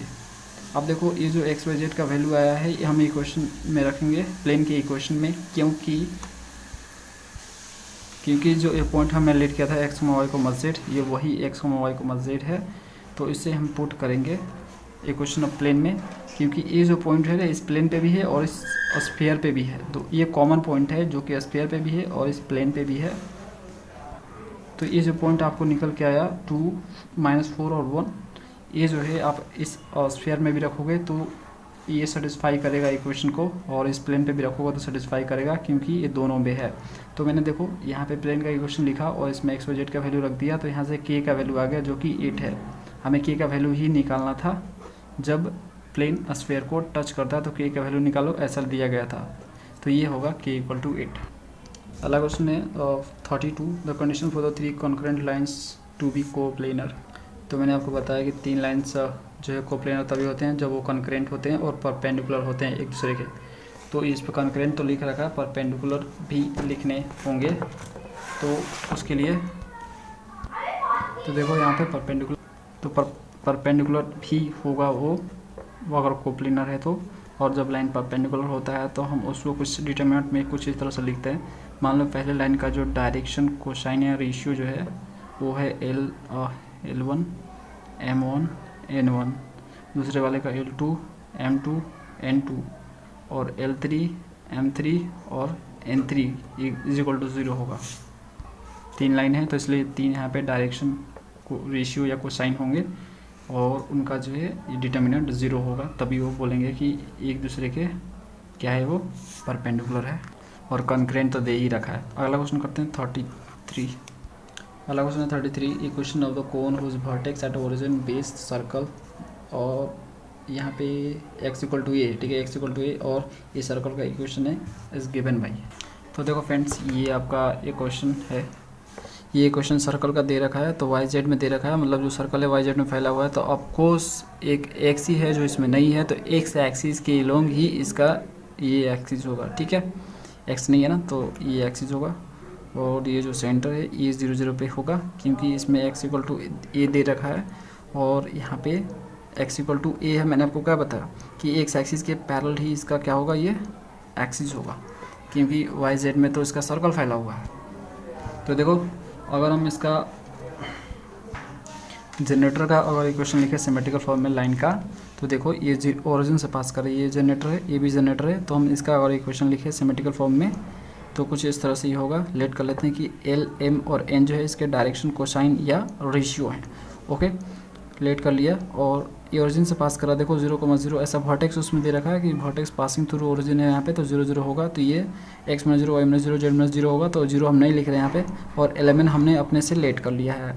x इक्वल टू ए दिया है इसमें, तो x जहाँ पे वहाँ पे a रख दिया मैंने, तो यहाँ से x इक्वल टू जब a रखा तो यहाँ से y का वैल्यू निकाला जब इन दोनों को कंपेयर किया, और z का वैल्यू तब निकाला जब इसको और इसको कंपेयर किया। तो देखो, जब इसको कंपेयर किया तो y का वैल्यू हमारा निकल के आ गया, जब इसको कंपेयर किया तो यहाँ से z का वैल्यू हमें निकल के आ गया।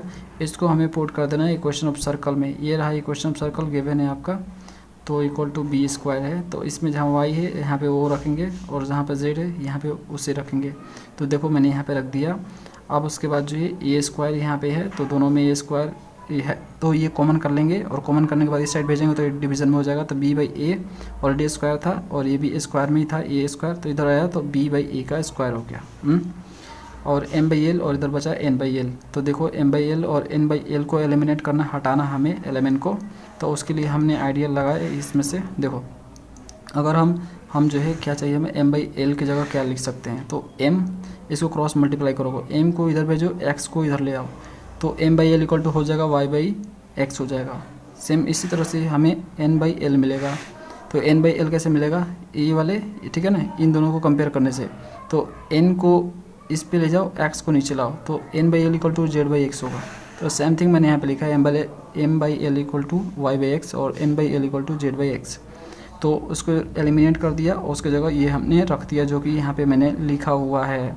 अब देखो, लिखने के बाद जो है एक्स स्क्वायर नीचे दोनों है, ठीक है, तो एक्स स्क्वायर यहाँ से मैंने कॉमन किया और इस साइड भेज दिया, ठीक है, तो इस साइड भेजा तो ये इसमें जाके मल्टीप्लाई हो जाएगा, और स्क्वायर पहले से था तो तीनों का स्क्वायर होगा, ये x into b by a का होल स्क्वायर, और ये y square plus Z square हो गया। तो ये हमें फाइनल रिजल्ट मिलेगा, यानी ये इक्वेशन ऑफ राइट सर्कल कौन है।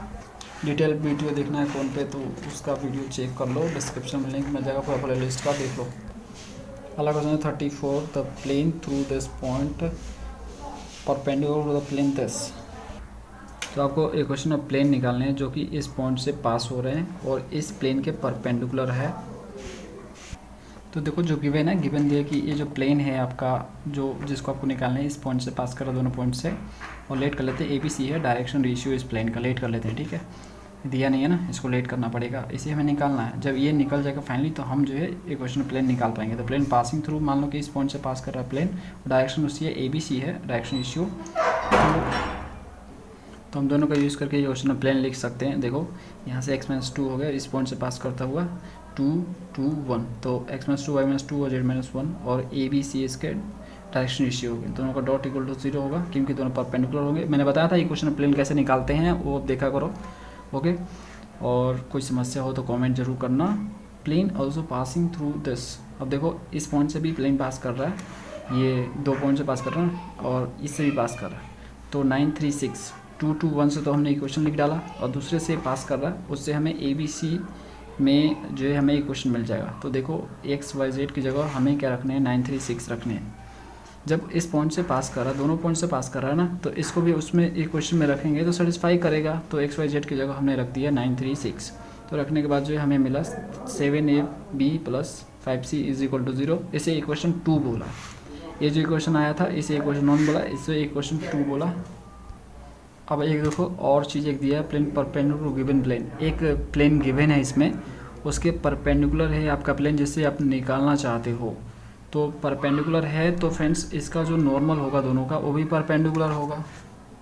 देखो अगर कोई प्लेन जो है, सपोज करो ये एक प्लेन है, ये एक प्लेन, ठीक है, दोनों एक दूसरे के परपेंडिकुलर है, 90 डिग्री पे है, तो जो उनका नॉर्मल होगा वो भी परपेंडिकुलर होगा। तो वो प्लेन जिसको हम निकालने वाले हैं उसका तो नॉर्मल का डायरेक्शन रेशियो ABC है, और इसमें से हम निकाल लेंगे इसमें से 2 6 6, ठीक है। तो दोनों परपेंडिकुलर है तो इसके कारण दोनों का डॉट 0 होगा। तो इसका ABC और इसका 2 6 6 6, तो यहाँ पे 2A 6B और 6E होगा इक्वल टू 0। इक्वेशन 3 बोला मैंने इसको, और 3 और 2 को क्रॉस मल्टीप्लाई किया और जैसे ABC हमें निकल से आ जाएगा। तो देखो यहाँ से 2A और 6B और 6E है, तो यहाँ से 2 कॉमन करोगे इसमें, तो A + 3B + 3C आपको मिलेगा, ठीक है। ये स्टैंडर्ड हो गया। अब यहाँ से दूसरा वाला ये रहा आपका इक्वेशन 2, इसको मैंने यहाँ पे लिख दिया, ठीक है। तो इन दोनों का हम क्रॉस मल्टीप्लाई करेंगे। तो देखो मैंने यहाँ पे क्रॉस मल्टीप्लाई किया, तो फाइनली मुझे यहाँ पे A/12 और B/16 और C/-20 मिला। इनमें से हम जो है ये 4 कॉमन करेंगे, तो 4 कॉमन करने के बाद A/3 होगा, B/4 हो गया, C/-5 हो गया। तो यहाँ से डायरेक्शन रेशियो हमें मिल गया उस प्लेन का 3 4 और -5। अब देखो ABC हमें निकालना था, ABC मिल चुका है। तो यहाँ से हम क्या करेंगे, इस वाले में ABC जो यहाँ पे रिक्त है, ठीक है, अननोन है, यहाँ पे हम रख देंगे। जैसे ही रखेंगे तो हमें इक्वेशन ऑफ प्लेन मिल जाएगा।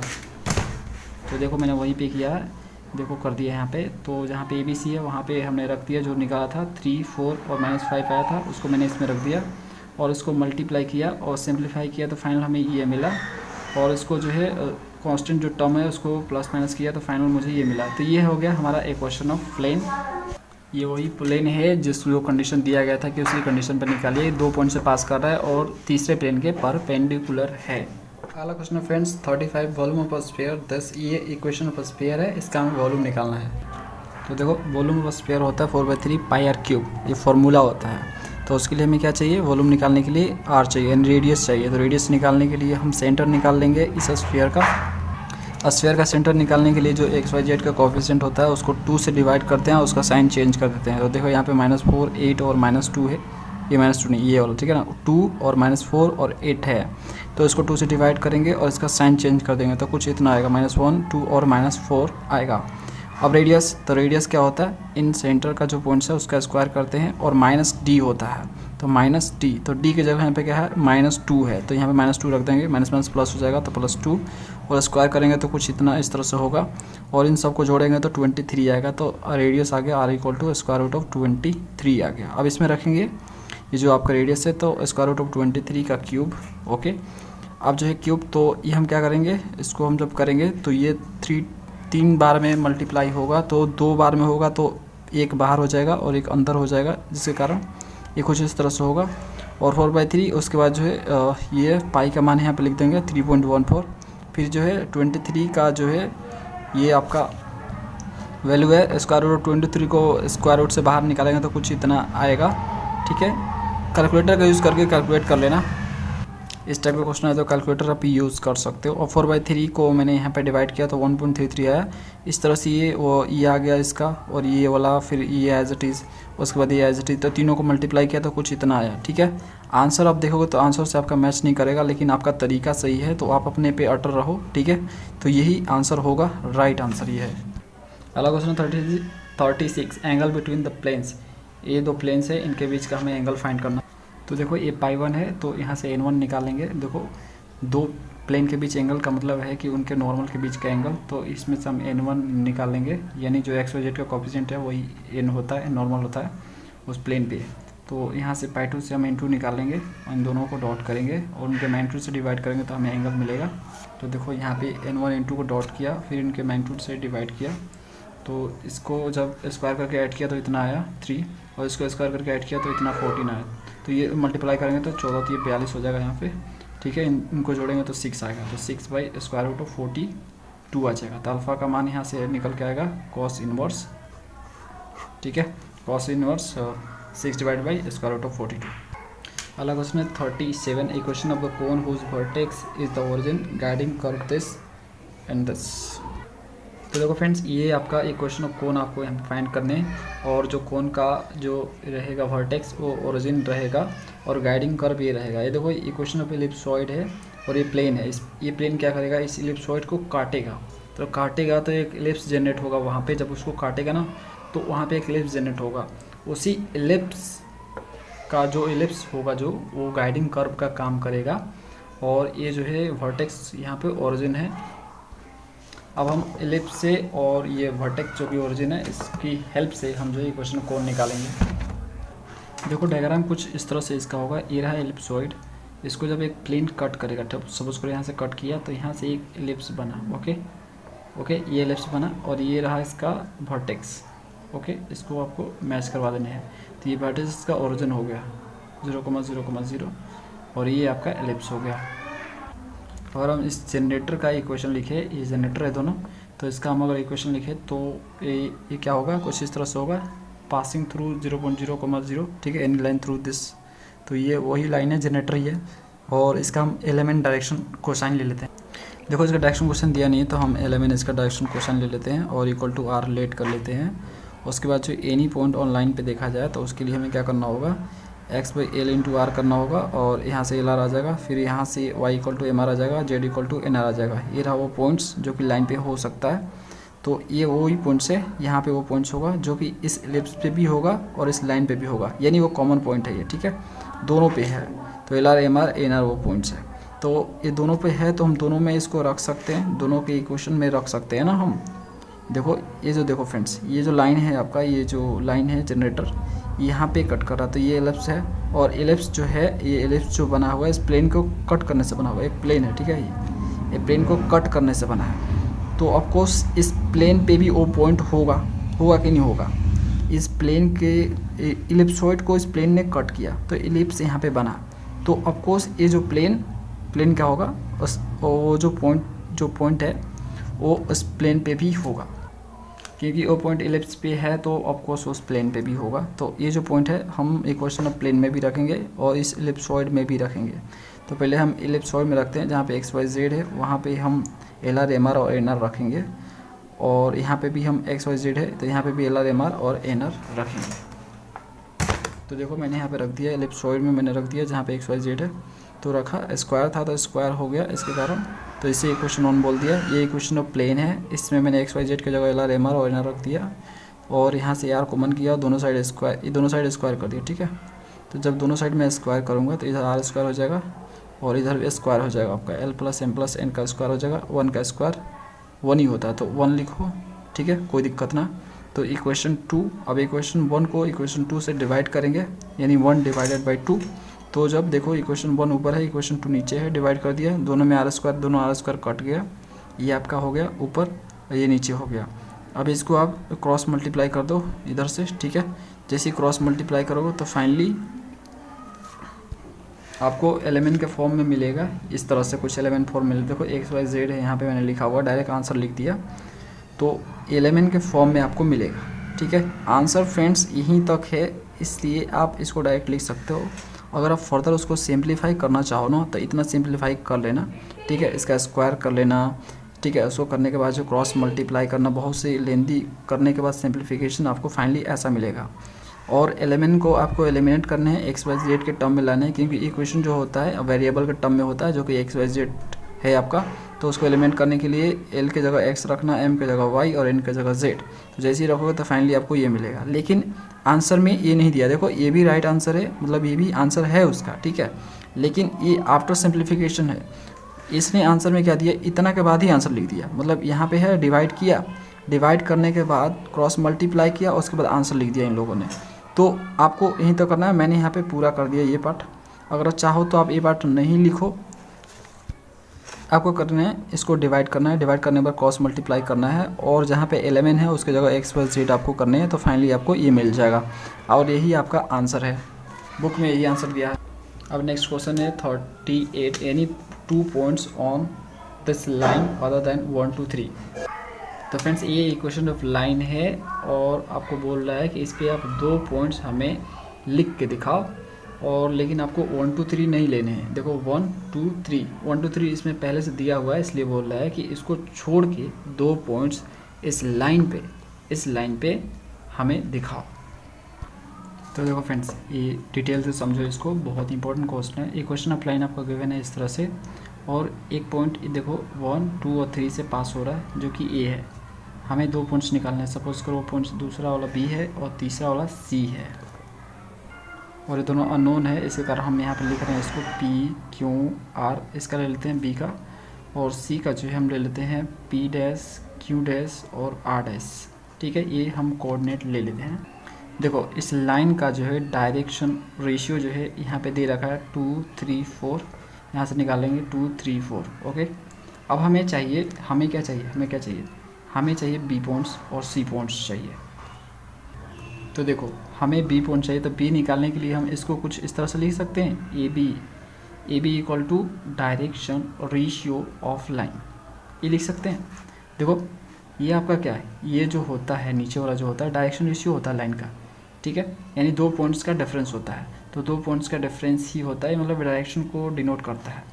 तो डायरेक्शन रेशियो ऑफ लाइन हम लिख सकते हैं, ए भी आपका डायरेक्शन रेशियो है, क्योंकि ये भी दो पॉइंट का डिफरेंस है ना, ए है और बी है, दोनों पॉइंट का डिफरेंस कर दे तो हमें मिल जाएगा।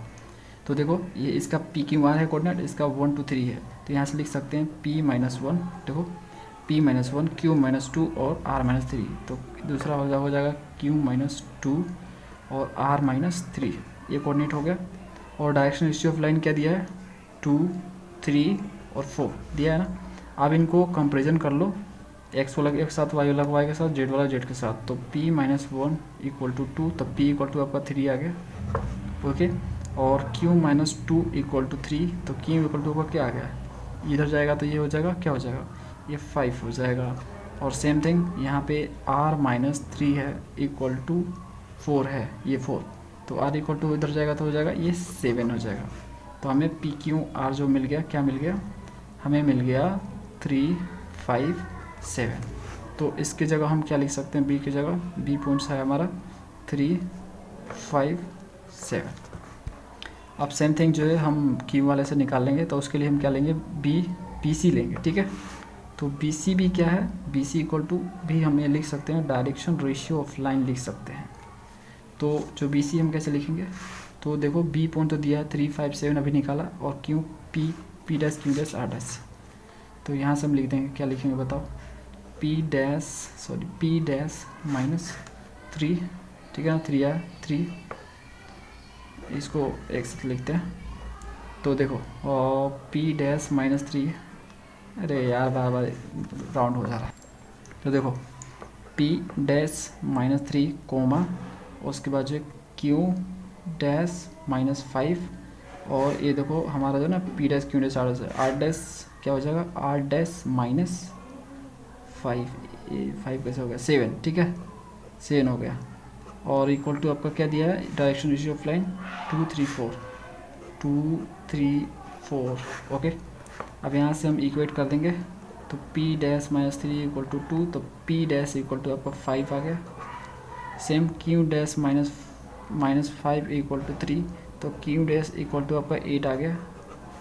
और यहाँ से r डैश -7 इक्वल टू 4, तो r डैश कितना आ गया 11। तो यहाँ से हमें मिल गया p डैश q डैश और r डैश क्या मिला, तो मिला 5 8 11। तो 2 पॉइंट्स हमें मिल गए, एक आपका ये वाला, ये है सी पॉइंट्स, और ये वाला आपका बी पॉइंट्स।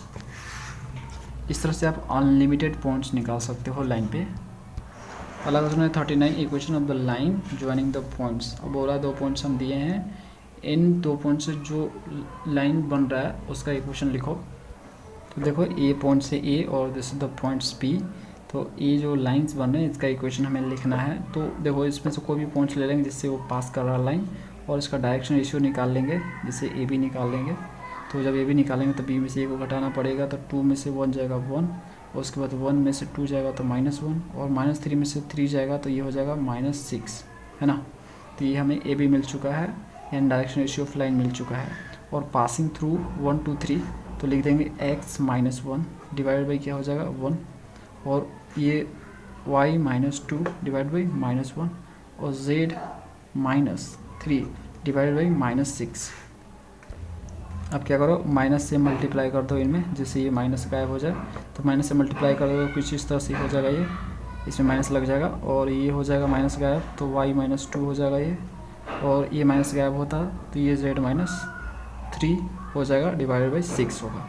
तो फाइनल आंसर हमारा ये वाला होगा। अगला क्वेश्चन है 40 the equation of the sphere whose centre this which touches the plane this. तो देखो हमें इक्वेशन ऑफ स्फीयर फाइंड करने हैं, तो हमें जो जो मिला उसकी सहायता से पहले तो सेंटर मिल गया स्फीयर का, तो हमने सेंटर लिख दिया सी। इक्वेशन में प्लेन मिल गया, जो प्लेन इसको टच कर रहा है वो हमें मिल गया, तो उसको हमने लिख दिया और डायग्राम में ड्रॉ कर दिया कि यहाँ पे टच कर रहा है, इसका कोऑर्डिनेट जहाँ पे टच कर रहा है स्फीयर और प्लेन जहाँ पे एक दूसरे को टच कर रहा है वो एक्स वाई को जेड कोऑर्डिनेट है। अब देखो इक्वेशन ऑफ सी एल, ये जो सी एल है इसका इक्वेशन हमने लिखा, तो कैसे होगा, इस पॉइंट से पास करता हुआ तो 1 2 और यहाँ पे -1 से पास करता हुआ। अब बोलोगे ये कहाँ से लिखा, ठीक है, तो ये जो है प्लेन का ले लिया हमने, प्लेन का डायरेक्शन रेशियो जो नॉर्मल का डायरेक्शन रेशियो होता है उसको ले लिया, क्योंकि इस प्लेन पे भी परपेंडिकुलर होगा एक वेक्टर, ठीक है, नॉर्मल होता है नॉर्मल वेक्टर, तो वो जो है इस पे जो परपेंडिकुलर होगा ये इसके पैरेलल ही होगा, तो दोनों एक दूसरे के पैरेलल होंगे, तो हम इसका नॉर्मल का जो डायरेक्शन रेशियो है हम ले सकते हैं इस सी एल के, जो लाइन सी एल है इसका इक्वेशन निकालने के लिए। तो इसलिए मैंने इसका ले लिया 2 - 1 और 1, तो 2 - 1 और 1 ले लिया, तो ये हमें मिल गया इक्वेशन ऑफ सी एल, ये वाला, ठीक है, ये रेडियस का। तो देखो फ्रेंड्स, तो हमें जानते हो क्या, हमें तो रेडियस निकालना, हमें रेडियस एक बार मिल जाए ना तो हम इक्वेशन ऑफ स्फीयर लिख सकते हैं, क्योंकि सेंटर तो गिवन ही है, रेडियस मिल जाए तो हम इक्वेशन ऑफ स्फीयर लिख लेंगे। अब रेडियस निकालने के लिए देखो कितनी सारी झोल हमें करने पड़ेंगे। अब यहाँ पे देखो, अब ये मैंने के लिए एनी पॉइंट ऑन लाइन, अब इस लाइन पे कोई पॉइंट लेना है तो हमें क्या करना होगा, आर यहाँ पे लेट करना होगा और एक्स वाई जेड यहाँ से हमें निकालना होगा। तो यहाँ से हमने आर का इक्वेट करके एक्स वाई जेड निकाल लिया, देखो कुछ इस तरह से। अब ये जो पॉइंट्स है मैंने आपको बताया, ये जो एक्स वाई जेड आया, एक्स वाई जेड ही है तीनों, तो ये जो आया ये पॉइंट जो है ये स्फीयर पे भी है और प्लेन पे भी है, तो ये पॉइंट्स को हम क्या करेंगे, इस इक्वेशन ऑफ प्लेन पे रखेंगे। क्यों, क्योंकि मैंने बताया ना पॉइंट्स प्लेन पे भी है और स्फीयर पे ही है, तो इस पॉइंट को मैं क्या करता हूँ उठा के इक्वेशन ऑफ प्लेन में रखता हूँ, put in equation of plane. तो देखो मैंने ये इक्वेशन ऑफ प्लेन है ये वाला, ठीक है, जहाँ पे एक्स वाई जेड है वहाँ पे मैंने ये वैल्यू रख दी, तो देखो रख दिया, तो यहाँ से हमें आर मिल जाएगा। इसको आप जो है सिंप्लीफाई करोगे, सॉल्व करोगे तो आर का वैल्यू आएगा, आर = -1/3 आएगा। अब इस -1/3 जो आर का वैल्यू आया इसमें रखोगे तो यहाँ से एक्स निकल के आएगा, यहाँ से वाई निकल के आएगा और यहाँ से जेड निकल के आएगा। तो देखो मैंने निकाल के रख दिया यहाँ पे, एक्स = 1/3 आया, वाई = 7/3 और जेड = -4/3। तो देखो जो वही पॉइंट्स आया जो दोनों पे कॉमन है, स्फीयर पे भी है और प्लेन पे भी है, जो कि अभी हमने निकाला 1/3, 7/3 और -4/3। तो point common on plane and sphere पे है, ठीक है वो। अब हमें क्या चाहिए, एलसी चाहिए, एलसी। तो एलसी हमें निकालना है तो सी में से एल को घटाना पड़ेगा। देखो सब छोड़ यही हमें निकालना है, ये पॉइंट निकल गया, ठीक है। अब ये पॉइंट निकल गया तो हम एलसी आसानी से निकाल पाएंगे। एलसी ये बोलो, ये देखो एल माना है मैंने, एलसी बोलो या सी एल बोलो, तो ये पॉइंट्स हमें पता लग गया। अब हम इनको क्या बोलते हैं उसको, डिफरेंस करके, ठीक है ना, डिफरेंस का यूज़ करते हुए, माइनस का यूज़ करते हुए हम यहाँ से सी एल या एल सी निकाल लेंगे। तो देखो एल सी यहाँ पे हमने निकाला, दो पॉइंट्स को जब माइनस करते हैं तो एक हमें लाइन मिलता है और उसका मैग्नीट्यूड हम निकाल लेते हैं, तो वो उसका लेंथ होता है। तो एल सी चाहिए तो हमें सी में से एल घटाना पड़ेगा। और फ्रेंड्स सी जो है सेंटर जो स्फीयर का है वो तो गिवन ही था, जो 1 2 और -1, और जो एल अभी निकाला ये वाला था पॉइंट्स, ठीक है। तो इसको मैंने घटा दिया, सी में से एल घटा दिया, तो 10 में से 10, 10 में से 10 और 10 में से 10, तो ये आ गया। और इसको किया तो फाइनली हमें ये मिला एलसी। अब एलसी का मैग्नीट्यूड कर दिया, ठीक है। ये तो पॉइंट्स, ये तो हमें लाइन का ये मिल गया, इसको वेक्टर फॉर्म में लिखे एलसी को, तो यहाँ पे आई और यहाँ पे जे, यहाँ पे की लगा दे तो वेक्टर फॉर्म में हो जाएगा। इसका मैग्नीट्यूड निकालना है तो हमें क्या करना होगा, स्क्वायर करके स्क्वायर रूट करना होगा, स्क्वायर स्क्वायर स्क्वायर और स्क्वायर रूट। तो फाइनली किया तो फाइनली हमें ये मिला। और एलसी इसको सॉल्व किया फर्दर तो हमें 6/9 मिला, तो ये कट जाएगा, 2 3 6 तितली के 9, 2/3, तो ये 2/3 स्क्वायर रूट में आ गया। और एलसी का मैग्नीट्यूड निकल के आया स्क्वायर रूट ऑफ 2/3।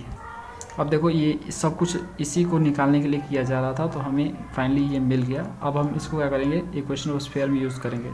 तो इक्वेशन ऑफ स्फीयर क्या होता है, जो सेंटर का जो पॉइंट्स होता है उसको हम एक्स, देखो इक्वेशन ऑफ स्फीयर में होता क्या है, देखो ये आपका इक्वेशन ऑफ स्फीयर आपको चाहिए, तो इसमें से इस पॉइंट्स को माइनस करोगे, इस पॉइंट्स में से इस पॉइंट को माइनस करोगे तो ये रेडियस है ना, और रेडियस हमने निकाला अभी। तो तो हम इसमें से इस पॉइंट्स को घटाएंगे तो हमें रेडियस मिल जाएगा, और रेडियस तो हमें गिवन है, तो वही हम करते हैं। इक्वेशन ऑफ स्फीयर होता क्या है, बस किसी पॉइंट का जो कि सेंटर से होता है, ठीक है। तो ये रेडियस हो गया, किसी बाहरी पॉइंट्स का लोकस होता है जो कि सेंटर से होते हुए जाता है। यहाँ पे देखो ये हो गया फ्रेंड्स, और तो उसको ही मैंने किया है यहाँ पे। तो इसमें से इस पॉइंट को बताया, ये सेंटर है 1 2 और -1, तो एक्स में से दिस पॉइंट और वाई में से दिस पॉइंट और जेड में से दिस पॉइंट, तो स्क्वायर कर दिया, और यहाँ पे भी ये रेडियस से निकल के आया, इसका स्क्वायर कर दिया। अब इसको मैं इसको सॉल्व करूँगा, इसको ये होल स्क्वायर में है, इसको तोड़ूंगा मैं, तो कुछ इस तरह से हो जाएगा, और ये 2/3 स्क्वायर रूट में है तो ये बाहर हो जाएगा 2/3। तो फाइनली जब इसको मैं यहाँ से 3 जो है, ठीक है, और उसके बाद मैंने क्या किया, यहाँ पे जो है कांस्टेंट जो नंबर इससे 1 है 4 है, यहाँ पे 1 है, इसको जोड़ा तो 6 आया। अब मैं क्या करूँगा, क्रॉस मल्टीप्लाई करूँगा, इस 3 को सबसे मल्टीप्लाई कर दूँगा, कर दिया मैंने, और इधर 2 ही आपका बचा। ओके, अब देखो मैंने क्या किया, इस 2 को इस साइड ले आया तो ये आ गया 16, 18 में से 2 जाएगा 16 हो गया फाइनली। तो ये देखो 3 सब में यहाँ तक कॉमन है, तो 3 मैंने यहाँ पे कॉमन कर लिया, तो फाइनली मुझे ये मिला, और +16 हो गया ये। इसमें 3 कॉमन नहीं लिया जा सकता, इसको +16 ही रहने दो, तो ये फाइनली हमें ये मिला। अब आंसर आप देखोगे ना, तो आंसर में ये 10 नहीं लिखा हुआ है, सिर्फ इतना लिख के इतना लिख दिया है, तो वो मिस प्रिंट है, गलती प्रिंट हुआ है उसमें, तो आपको 3 यहाँ पे लिखने हैं, ये है राइट आंसर है। ओके, अगला क्वेश्चन है 41, condition for the line this to be lie on the plane this. तो देखो वो कंडीशन है जो बोलता है कि लाइन जो है किसी प्लेन पे लाई करता है। तो देखो वो कंडीशन क्या है, पहला कंडीशन ये है कि ये जो जिसके डायरेक्शन रेशियो है उनका डॉट 0 होगा, क्योंकि एक दूसरे के परपेंडिकुलर होते हैं। क्योंकि देखो ये आपका प्लेन है, और ये एक लाइन अगर इसमें पड़ा हुआ है, तो जो नॉर्मल गिरता है इस प्लेन पे, जो नॉर्मल इस प्लेन पे गिरता है वो इस लाइन के परपेंडिकुलर होता है। तो ठीक है, तो दोनों का जो डायरेक्शन रेशियो होगा उनका डॉट 0 होगा, इसलिए डॉट 0। और दूसरा कि ये जो पॉइंट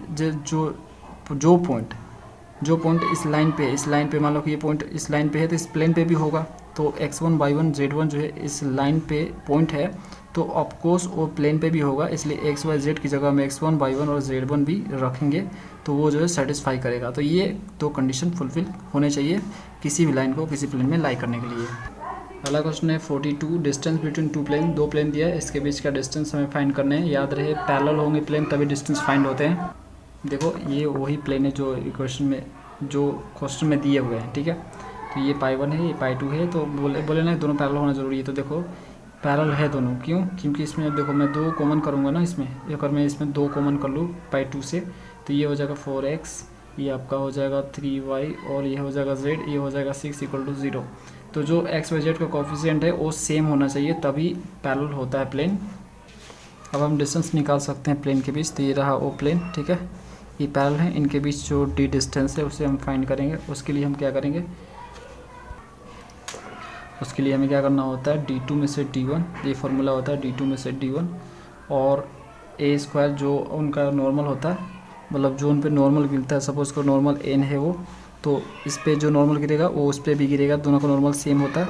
देख सकते हो नॉर्मल दोनों का सेम, ये 4 3 1 है, 4 3 1 है, तो 4² 3² और 1² होगा। और d यहाँ पे मॉडुलस डाल दोगे, क्योंकि यहाँ पे हमेशा प्लस ही आपको लेने हैं। तो d2 में से d2 6 में से आपका 4 जाएगा, इसका 6 है और इसका 4, ठीक है। तो 6/4, और ये हो जाएगा कितना हो जाएगा 16, और ये 9, ये 10, कितना हो जाएगा, ये हो जाएगा आपका 26²। तो 6 में से 4 जाएगा तो 2 हो जाएगा, और 2/√26 होगा। तो d = आपका आया 2/√26। अगला क्वेश्चन है 43, the centre and the radius of sphere लिखना है हमें, इसका सेंटर रेडियस लिखना है। ये क्वेश्चन ऑफ स्फीयर दिया है, इसका सेंटर रेडियस लिखना है। तो देखो ये आपको गिवन दिया है इक्वेशन ऑफ स्फीयर का, तो लेकिन ये स्टैंडर्ड फॉर्मेट में नहीं है, क्योंकि इसमें देखो 2 यहाँ पे कोएफिशिएंट है, x² y² और z² के मल्टीपल में, ठीक है। तो आपको जब ये स्टैंडर्ड फॉर्मेट देखने हो तो याद रखना x² y² z² का जो कोएफिशिएंट है वो 1 ही सिर्फ होना चाहिए, 1 ही सिर्फ होना चाहिए, ठीक है।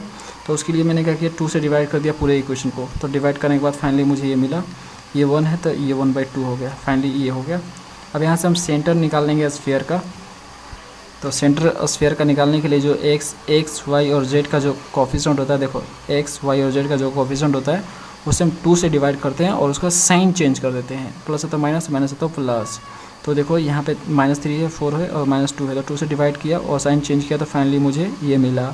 अब रेडियस निकालना है स्फीयर का, तो इनका हम स्क्वायर कर लेंगे। सेंटर का जो पॉइंट्स आया और -d होता है, तो -d होता है तो माइनस ये जो कांस्टेंट नंबर होता है वो d होता है, तो माइनस, और ऑलरेडी माइनस है तो माइनस माइनस प्लस हो गया और 1/2 हो गया।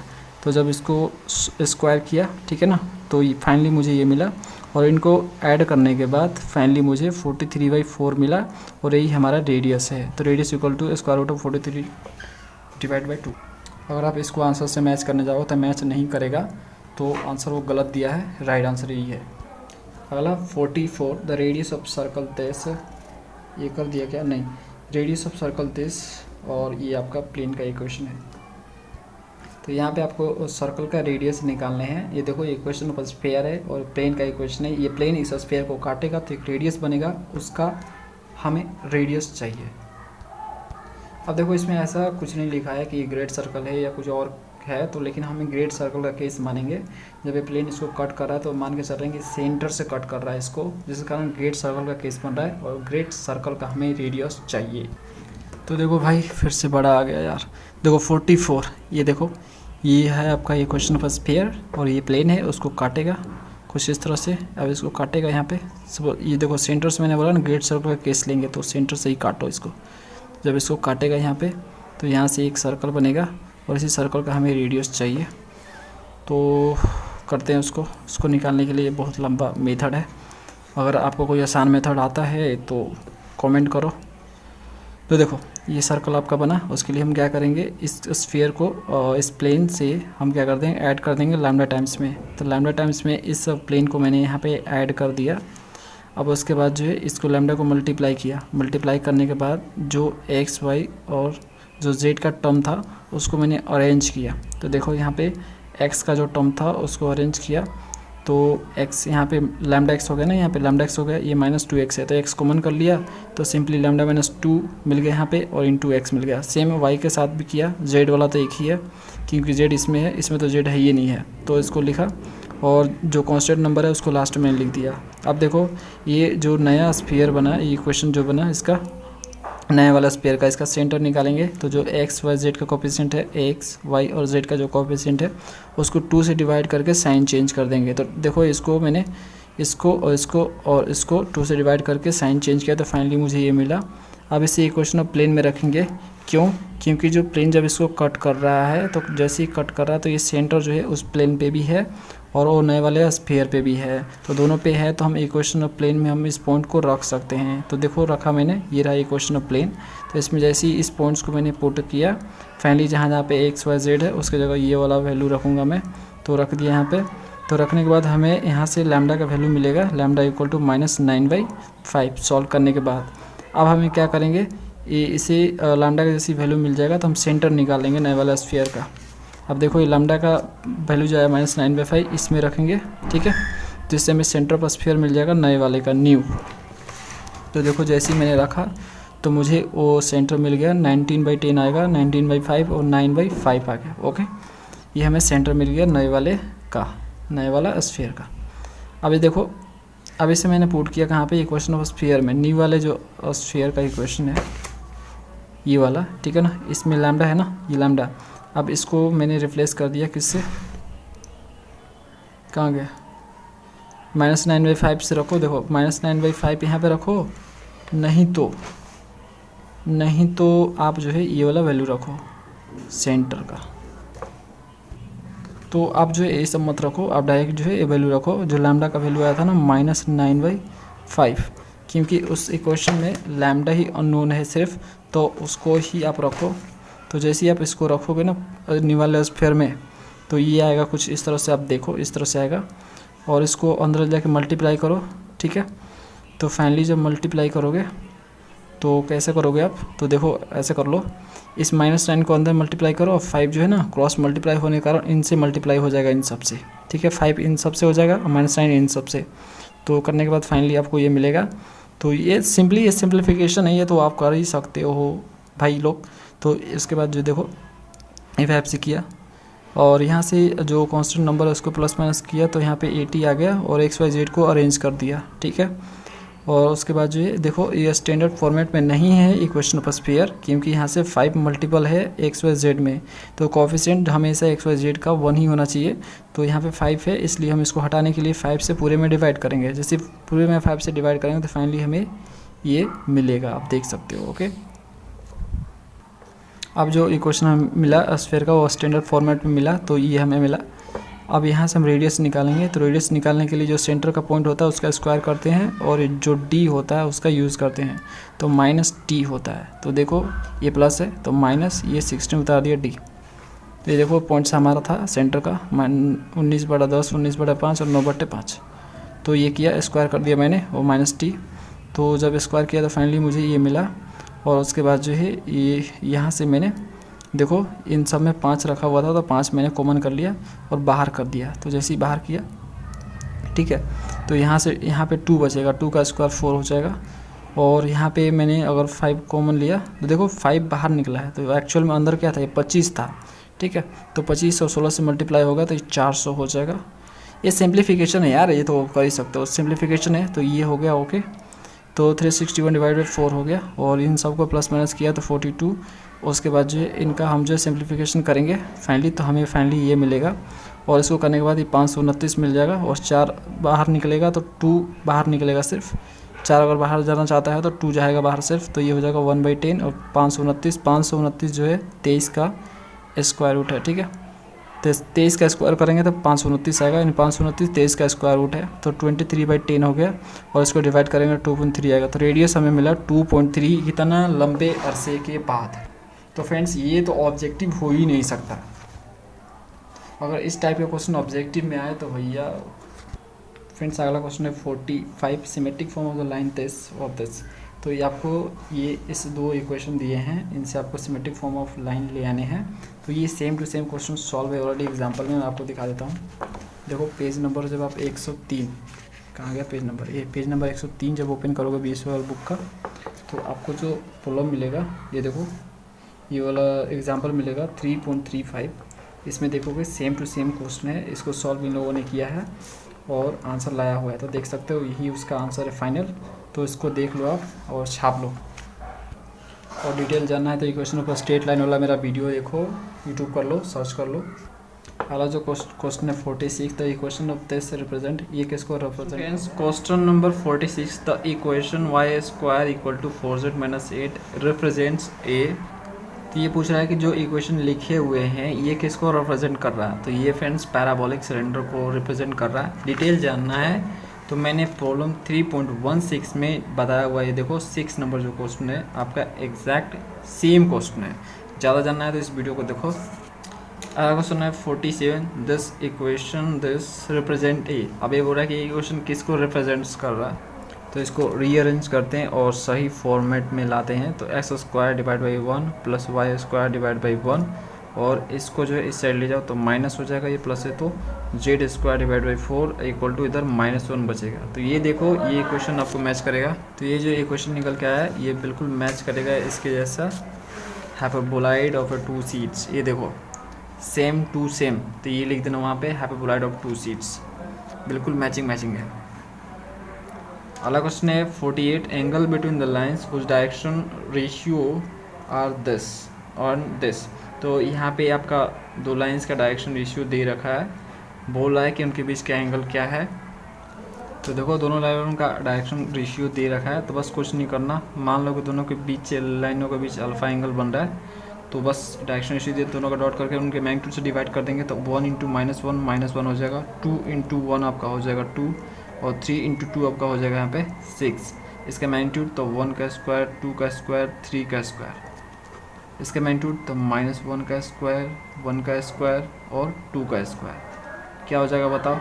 तो ये हो जाएगा आपका 2 और 6 8 और 8 में से 1 जाएगा तो ये 7 और यहाँ पे आपका होगा ये क्या होगा 1 होगा, ये 4 होगा, ये 9 होगा, 9 4 13 1 14, ठीक है 14 हो जाएगा। ये क्या होगा 1 1 1 2 हो जाएगा, ये 6 स्क्वायर रूट ऑफ 6।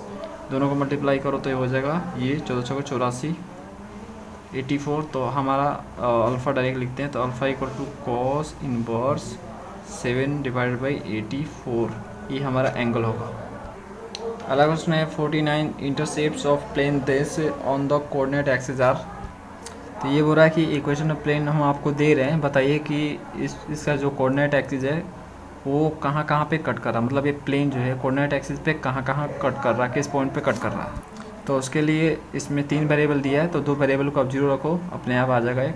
तो x और y को अगर 0 रखूँ, x equal to 0, y equal to 0 यहाँ पे करूँ, तो z इक्वल टू हमारा 2l आएगा। तो z इक्वल टू 12 पे कट कर रहा है। फिर इस तरह से जो है हमको x का पता करना है कि x पे कहाँ पे कट कर रहा, तो y और z को 0 करो, तो हम y इक्वल टू 0 और z इक्वल टू 0 करेंगे यहाँ पे, तो ये हो जाएगा 2x और इक्वल टू 12 होगा, तो ये 6 हो जाएगा। x इक्वल टू 6 पे जो है कट कर रहा है। सेम थिंग अगर हमें y निकालना तो x और z को 0 करना है, तो x equal to 0, z equal to 0 करेंगे, तो हमारा y हो जाएगा, तो 3y इक्वल टू हमारा 12 बचेगा, तो 3 चौके 12, तो y इक्वल टू 4, तो y इक्वल टू 4 पे कट कर रहा है। ठीक है, ये देखो कोऑर्डिनेट एक्सिस अगर ये है और ये अगर z है और अगर x है, अगर ये y है, तो जो आपका प्लेन है ये सपोज करो 12 है, और x पे अगर आपका ये 6 है, ये 6 और ये 4 यहाँ पे अगर है, तो कुछ इस तरह से आपका ये कट कर रहा है। ठीक है, ये यहाँ पे कुछ इस तरह से ऐसे कट कर रहा है। कोऑर्डिनेट एक्सिस को एक साथ आप लिखना चाहो तो लिख सकते हो 6, 4, 12। अगला क्वेश्चन है, कौन सा क्वेश्चन कर रहे हैं, 50। ठीक है, 50 क्वेश्चन है, the radius of sphere whose centre are this coordinate which passes through the origin. तो आपको स्फीयर का रेडियस निकालना, जिसके लिए उन लोगों ने दे रखा है सेंटर दे रखा है स्फीयर का, और ये भी बता रखा है कि जो है ओरिजिन से पास कर रहा है वो स्फीयर। तो देखो जैसा गिवन है उसके अनुसार आपको डायग्राम में भी मैं दिखा देता हूँ कि किस तरह से होगा इसका डायग्राम। अगर ये वाई एक्सिस है और ये हम जो लाइन खींच रहे, अगर ये एक्स एक्सिस है, और जो अभी बनाएंगे हम, ठीक है, और जेड अगर लेट कर ले, अगर ये जेड है और ये नेगेटिव वाला जेड है ऊपर, ठीक है, तो ये देखो 4 और -2 है, तो ये यहाँ पे x4 आ गया आपका, y4 आ गया, और ये अगर -2 है यहाँ पे, ठीक है, तो यहाँ पे अगर ये है, ठीक है, तो इसको देखो मैं ऐसे रफली डायग्राम बना रहा हूँ, कोई मैप ही नहीं कर रहा हूँ। ठीक है, तो देखो ओरिजिन से पास कर रहा था, हम ओरिजिन से पास यहाँ पे कराते हुए का स्फीयर बना रहे हैं, और इस तरह से ये होगा आपका। बस आपको याद रखना ओरिजिन से पास करना चाहिए। तो ये वो पॉइंट हम लेट कर लेते हैं कि वो पॉइंट है ये सेंटर है इसका। ठीक है, 4, 4, -2, तो ये वो कोऑर्डिनेट हो गया 4, 4, -2, और ये ओरिजिन हो गया 0, 0, 0। ठीक है, इनको हम अगर मेट कर ले ऐसे कुछ इस तरह से, और अगर ये C है और अगर ये O है, तो जो रेडियस होगा वो आपका OC होगा ना। तो OC ही रेडियस है, और R निकालने के लिए हमें सिंपली क्या करना है, C में से O को घटाना है। तो 4 में से 0 और 4 में से 0 और -2 में से 0। तो देखो 4 में से 0 करेंगे तो 4 ही आएगा, और 4 में से 0 करेंगे तो 4 ही आएगा, और -2 में से 0 करेंगे तो -2 ही आएगा। ये हो गया R का कोऑर्डिनेट। अब इसको हम R का अगर हम यहाँ पे मैग्नीट्यूड निकालें तो कोऑर्डिनेट के फॉर्म में था, तो ये हो जाएगा 4 का स्क्वायर और -2 का स्क्वायर। ओके, तो ये हो जाएगा 16, 16, और ये हो जाएगा 4, 16 दूनी के 32, 4, 36, तो ये होगा 36, और R इक्वल टू 36 जो है बाहर निकल के आएगा तो 6 होगा, तो रेडियस आपका 6 होगा, ये होगा 6। अगला क्वेश्चन 51, द पॉइंट्स दिस और this and this are the vertices of the square. ये बोल रहा है कि ये चारों पॉइंट्स हम आपको गिवन कर रहे हैं, इनको बताइए कि चारों पॉइंट जो है स्क्वायर के वर्टिस हैं। तो इस टाइप के क्वेश्चन करने के लिए सिंपल सा हम डिस्टेंस फॉर्मूला लगा के यूज़ करके प्रूफ कर सकते हैं। तो देखो ये स्क्वायर मैंने यहाँ पे बना लिया, तो अभी प्रूफ नहीं कि ये स्क्वायर है, बस 4 पॉइंट्स हमने लिए A, B और C और D इस तरह से, और सबका जो जितने आपकी ये साइड है इनका हम लेंथ निकाल लेंगे। तो ये भी निकाला यहाँ से, ये भी कैसे निकलेगा, तो B पॉइंट में से A पॉइंट जाएगा, तो देखो 2 में से 0, 3 में से 4 और -1 में से 1 जाएगा, तो इस तरह से ये पॉइंट्स आएगा, इनका स्क्वायर करेंगे और स्क्वायर रूट करेंगे तो हमें 3 मिलेगा। इस तरह से BC निकाल लेंगे, दिस इज द BC, तो हमें फिर से 3 मिलेगा, और इस तरह से हम CD निकालेंगे तो भी हमें 3 ही मिलेगा, और इस तरह से हम जब AD निकालेंगे तो ही 3 ही मिलेगा। तो हर केस में आपका हर साइड इक्वल आएगा, तो इस तरह से साइड इक्वल आएगा। और हम अच्छी तरह से जानते हैं कि जब भी जो है साइड क्या बोलते हैं, हाँ साइड इक्वल होता है तो वो स्क्वायर ही होता है। इस क्वेश्चन के लिए इतना प्रूफ काफ़ी है। चलो अगला क्वेश्चन करते हैं। अगला क्वेश्चन है हमारा 52, दिस पॉइंट और दिस पॉइंट आर कोलिनियर। ये बोला 3 पॉइंट्स कोलिनियर है, ये प्रूव करो। तो देखो, तो अगर ये तीनों पॉइंट्स कोलिनियर है तो इनके द्वारा एरिया बनेगा ही नहीं, क्योंकि एक सिर्फ लाइन बनेगा। यानी ये ए बी जो होगा बी सी के पैरेलल होगा, ए सी के पैरेलल होगा, एक दूसरे के पैरेलल हैं। जब एक ही लाइन पे हैं तो एक दूसरे के पैरेलल ही हैं ये। तो पहला तरीका है कि क्या करो, आप डिटरमिनेंट ले लो, अगर 0 आ जाए तो समझ जाना कि ये कोलिनियर है, क्योंकि एरिया इनसे बनेगा नहीं। पहला तरीका, ठीक है। ये आपका हो गया 11 - 3 13 और 5। जब इसको करोगे सॉल्व में तो आपको 0 मिलेगा, तो इससे प्रूफ हो जाता है कि ये कोलिनियर है। तो दे आर कोलिनियर। ओके, ये पहला तरीका है। दूसरा तरीका है कि दो पॉइंट्स के बीच अगर डायरेक्शन रेशियो आप लोगे तो सेम ही आएगा हमेशा। ए बी का डायरेक्शन रेशियो देखोगे तो एक आएगा, बी सी का भी डायरेक्शन रेशियो वही आएगा, और ए सी का भी डायरेक्शन रेशियो सेम ही आएगा। अभी दिखाता हूँ आपको, देखो direction ratio of a b. तो ए बी का डायरेक्शन रेशियो देखो, तो ये बी में से ये जाएगा, ए बी निकालना है तो जैसे 5 में से 3 जाएगा, 5 में से 3 जाएगा तो 2 आ जाएगा, -4 में से -1 जाएगा तो ये आपका ये माइनस कितना आएगा, -3 आएगा, और इस तरह से 2 में से 1 जाएगा तो 1 आएगा, ठीक है। सेम इस तरह से डायरेक्शन रेशियो आप देखोगे किसका, और बी सी का देखो, तो बी सी का देखोगे तो देखो कितना आएगा, ये 11 में से 5 जाएगा तो 6 आएगा, और फिर इस तरह से जो है आपका -30 में से -4 जाएगा तो आपको यहाँ से क्या मिलेगा, -9 मिलेगा, और सेम यहाँ पे 5 में से 2 जाएगा तो ये आपको 3 मिलेगा, ठीक है। ये देखो इनमें तीन कॉमन है, 3 जब फाइनली आप कॉमन करोगे तो फाइनली आपको क्या मिलेगा, यहाँ से 2 - 3 और 1 मिलेगा। ओके, तो आप देखो यहाँ से इसका भी वही आया, बी सी का भी सेम इसके जैसा आया। अब मैं आपको अगला भी दिखा देता हूँ, डायरेक्शन रेशियो ए सी भी दिखा देता हूँ आपको। तो ए सी देखो, मतलब 11 में से 3 जाएगा तो फिर से यहाँ पे क्या आएगा 8, और यहाँ पे -13 में से -1 तो ये आपका 12 हो जाएगा, ठीक है। तो 12 आपका माइनस में होगा, और यहाँ पे देखो 5 में से 1 जाएगा तो ये होगा 4। अभी देखो 4 कॉमन है, तो 4 जब कॉमन इसमें कर लोगे तो यहाँ बचेगा 2, यहाँ बचेगा 3, यहाँ बचेगा 1। देख सकते हो तीनों के केस में डायरेक्शन रेशियो सेम है, तो हम बोल सकते हैं दे, यहाँ पर लिखो they have same direction ratio, so it is collinear. ये कोलिनियर पॉइंट्स है, ओके, एक ही लाइन पे लाई कर रहे हैं। अगला question 53, the plane this are perpendicular to each other. तो यहाँ से जो है ट्रू और फॉल्स का आया है, आपको बताना है गलत है या सही है। तो ये 53 बोल रहा है कि ये प्लेन इस प्लेन के परपेंडिकुलर है, ये बात सही है या गलत। अगर ये प्लेन एक दूसरे के परपेंडिकुलर है तो इनका जो नॉर्मल होगा वो भी परपेंडिकुलर होगा। देखो इस तरह से, ये अगर प्लेन है, ये भी अगर ऐसे प्लेन है तो एक दूसरे को बीच 90 डिग्री का मिल रहा है, तो ये जो नॉर्मल होगा इनके बीच, ठीक है, जो नॉर्मल इन पे गिरता है उस वो भी इसका भी डिग्री 90 ही होगा। तो नॉर्मल का हम जो यहाँ पे देख लेंगे, तो देखो प्लेन 1 का जो है नॉर्मल 5, 6 और 7 है डायरेक्शन रेशियो, और जो प्लेन 2 है उसका डायरेक्शन रेशियो नॉर्मल का है 2, 3 और -4, दोनों को डॉट करेंगे तो 5 × 2 6 × 3, और ये आपका हो जाएगा 7 × -4। तो देखो ये 10 हो जाएगा, ये 18 हो जाएगा, ये हो जाएगा 28, जोड़ो तो 28 हो जाएगा। 28 में से 28 = 0। तो देख सकते हो 0 आ गया, और 0 जब आता है दो वेक्टर का डॉट 0 अगर आ जाए तो समझ जाएंगे दोनों वेक्टर एक दूसरे के परपेंडिकुलर है, तो ये प्लेन एक दूसरे के परपेंडिकुलर है। ओके, परपेंडिकुलर है, तो हम यहाँ पे क्या लिखेंगे, ट्रू। अगला क्वेश्चन है हमारा 54, इन 3 dimensional space this equation represents. तो ये क्वेश्चन दे रखा है इन लोगों ने, बोला कि किसको रिप्रेजेंट करा 3D में।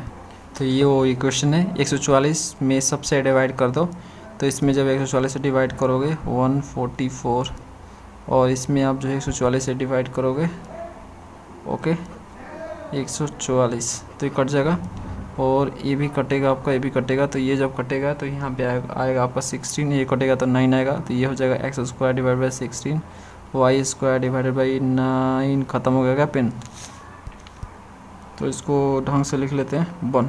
ठीक है, ये इक्वेशन आ गया किसका है, ये एलिप्स का इक्वेशन है। ठीक है, इक्वेशन है एलिप्स का, लेकिन 3D में पूछ रहा है ना, 3D में क्या डिनोट कर रहा है, ये क्या रिप्रेजेंट कर रहा है। तो जब इक्वेशन आता है सर्कल का, ठीक है, तो वो 3D में क्या हो जाता है, 3D में वो एक सिलेंडर हो जाता है, राइट सर्कुलर सिलेंडर हो जाता है। इस तरह से ये एलिप्स है, अगर हम 3D में इसको देखें तो ये भी एक सिलेंडर ही होगा, और ये सिलेंडर एलिप्स के कारण बनेगा, तो इसको बोलेंगे एलिप्टिक सिलेंडर। ठीक है, क्या बोलेंगे फ्रेंड्स, एलिप्टिक सिलेंडर। ओके, तो ये रिप्रेजेंट कर रहा है एलिप्टिक सिलेंडर को। नेक्स्ट क्वेश्चन है 55, अगला क्वेश्चन है 55। A question of the right circular cone with the vertex at origin. हो रहा है कि आपको इक्वेशन निकालना है राइट सर्कुलर कोन का जिसका वर्टेक्स ओरिजिन है और पासिंग थ्रू कर्व, इस कर्व से पास हो रहा है, उसका जो गाइडिंग कर्व है ना, उससे ये वाला कर्व है। ठीक है, तो ये आपका प्लेन है। जब इस इक्वेशन को, ये जो इक्वेशन ऑफ स्फीयर है, इसको काटेगा तो एक आपका सर्कल बनेगा, और वही सर्कल जो है इस कोन का गाइडिंग कर्व होगा, और जो वर्टेक्स है ओरिजिन है, तो हमें निकालना है equation of right circular cylinder. तो देखो डायग्राम कुछ इस तरह से होगा, ये रहा आपका स्फीयर, ये प्लेन इसको काटा, यहाँ पे एक सर्कल बना। अब इस सर्कल जो है गाइडिंग कर्व का काम करेगा इस कोन के लिए।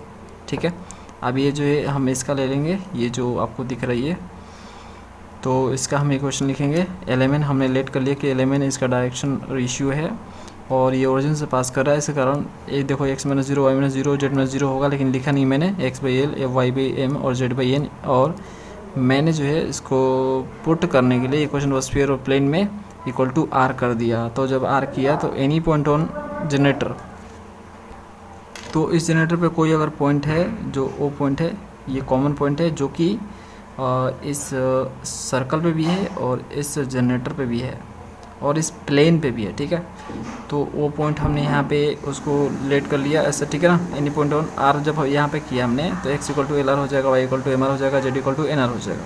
तो LR MR और NR हो जाएगा। पुट करेंगे इक्वेशन पर स्फीयर और प्लेन में इसको पुट करेंगे, क्योंकि ये जो पॉइंट्स है वो तीनों में है, इस लाइन पे भी है, इस सर्कल पे भी है और इस प्लेन पे भी है।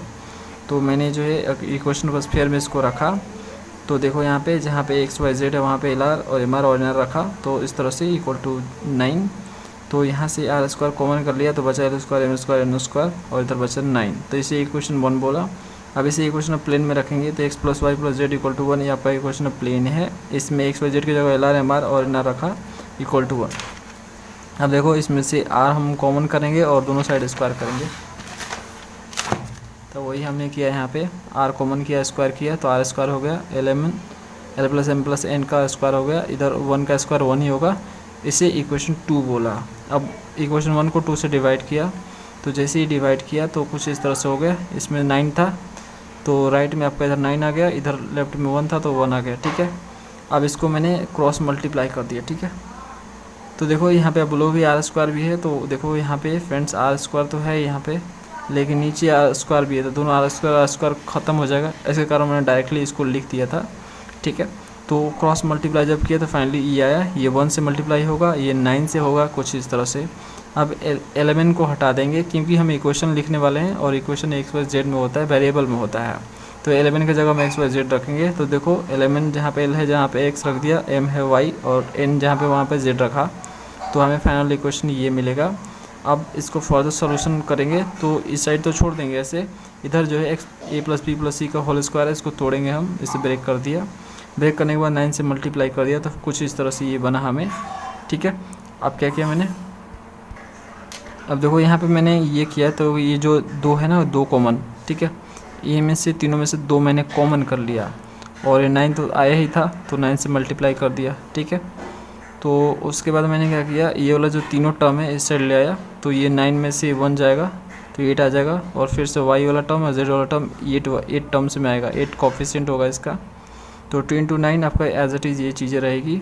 और देखो इसको मैंने क्या किया, इसमें सब में जो है 2 कॉमन दिख रहा था, तो 2 मैंने सब में कॉमन कर लिया। तो इनमें 2 कॉमन किया तो 4 यहाँ पे बचेगा, तो 4 को कॉमन करके कुछ इस तरह से लिखा, और 2 यहाँ पे कॉमन किया तो 2 हट गया, तो सिर्फ ये वाला टर्म बचा, कुछ इस तरह से। आंसर भी आपका यही वाला आ रहा है, तो ये आपका आंसर है फाइनल। ये क्वेश्चन मैंने अभी एक प्रीवियस क्वेश्चन में भी अभी भी किया है, ये क्वेश्चन लग रहा है ऐसा टाइप का। अगला क्वेश्चन है 56 a unit vector perpendicular to vector this and this. तो हमें एक यूनिट वेक्टर निकालना है जो इन दोनों वेक्टर के परपेंडिकुलर है। तो चलो यहाँ पे हम लेट कर लेते हैं कि Li, Mi, Mj और n के जो है यूनिट वेक्टर है, ठीक है, यूनिट वेक्टर है, यूनिट वेक्टर, और जो कि विच इज़ परपेंडिकुलर, जो कि परपेंडिकुलर है, which is perpendicular to vector. कौन कौन सा वेक्टर है? तो पहला वेक्टर है हमारा, ठीक है, ये दो वेक्टर है, इनके परपेंडिकुलर है। तो देखो ये दो वेक्टर के परपेंडिकुलर है हमारा ये वाला वेक्टर, तो क्या होगा, इनका जो भी डायरेक्शन रेशियो होगा उनका डॉट क्या होगा, ज़ीरो होगा, क्योंकि ये परपेंडिकुलर है। परपेंडिकुलर वेक्टर का डॉट डायरेक्शन रेशियो का डॉट क्या होता है, ज़ीरो होता है। तो 11 है और यहाँ पे 2 3 1 है, तो लिखेंगे L इंटू 2 3, L इंटू 2 आपका 2L हो जाएगा, M इंटू 3 आपका 3M हो जाएगा, और N इंटू आपका 1 इक्वल टू आपका N हो जाएगा, इक्वल टू 0। सेम थिंग इसके साथ भी होगा, इसके भी परपेंडिकुलर है, तो L इंटू 4 आपका 4L हो जाएगा, और M इंटू आपका यहाँ पे 2 से है तो 2, तो 2M हो जाएगा। और यहाँ पे देखो, यहाँ पे जो K वाला टर्म है गायब है, तो कुछ नहीं, वो 0 है, तो N इंटू आपका 0 आपका यहाँ पे 0 हो जाएगा, इक्वल टू 0। अब इन दोनों को क्रॉस मल्टीप्लाई करो और एलिमेंट निकालो। तो जैसे ही क्रॉस मल्टीप्लाई करोगे, क्रॉस मल्टीप्लाई, ठीक है, तो यहाँ से आपको निकल के आएगा। तो देखो क्रॉस मल्टीप्लाई किया तो फाइनली हमें एलिमेंट मिला यहाँ से, और इसमें से जो है हम -2 कॉमन कर लेंगे। तो जो -2 कॉमन करेंगे तो कुछ इस तरह से मिल जाएगा एलिमेंट। तो जब एलिमेंट मिल ही चुका है तो बस इसमें रख देना उठा के। तो देखो इसमें रख रहे हैं तो यहाँ पे हो जाएगा और I 2j और आपका 8k होगा, ये यूनिट वेक्टर, ठीक है, यूनिट वेक्टर हुआ ये। तो इसको हम यूनिट बनाने के लिए क्या करेंगे, इसके मैग्नीट्यूड से डिवाइड करेंगे, क्योंकि ये सिर्फ वेक्टर है अभी। अब यूनिट बनाने के लिए हम इसको इसके मैग्नीट्यूड से डिवाइड करेंगे। तो देखो डिवाइड कर देंगे तो 1 का स्क्वायर -2 का स्क्वायर 8 का स्क्वायर, तो ये हो जाएगा I -2j प्लस 8k, और ये आपका इसका स्क्वायर करोगे तो 69 आएगा। ओके, तो अब जाकर फाइनल हमें मिला यूनिट, ठीक है ना, यूनिट वेक्टर मिला, जो कि क्या है, इन दोनों के परपेंडिकुलर है।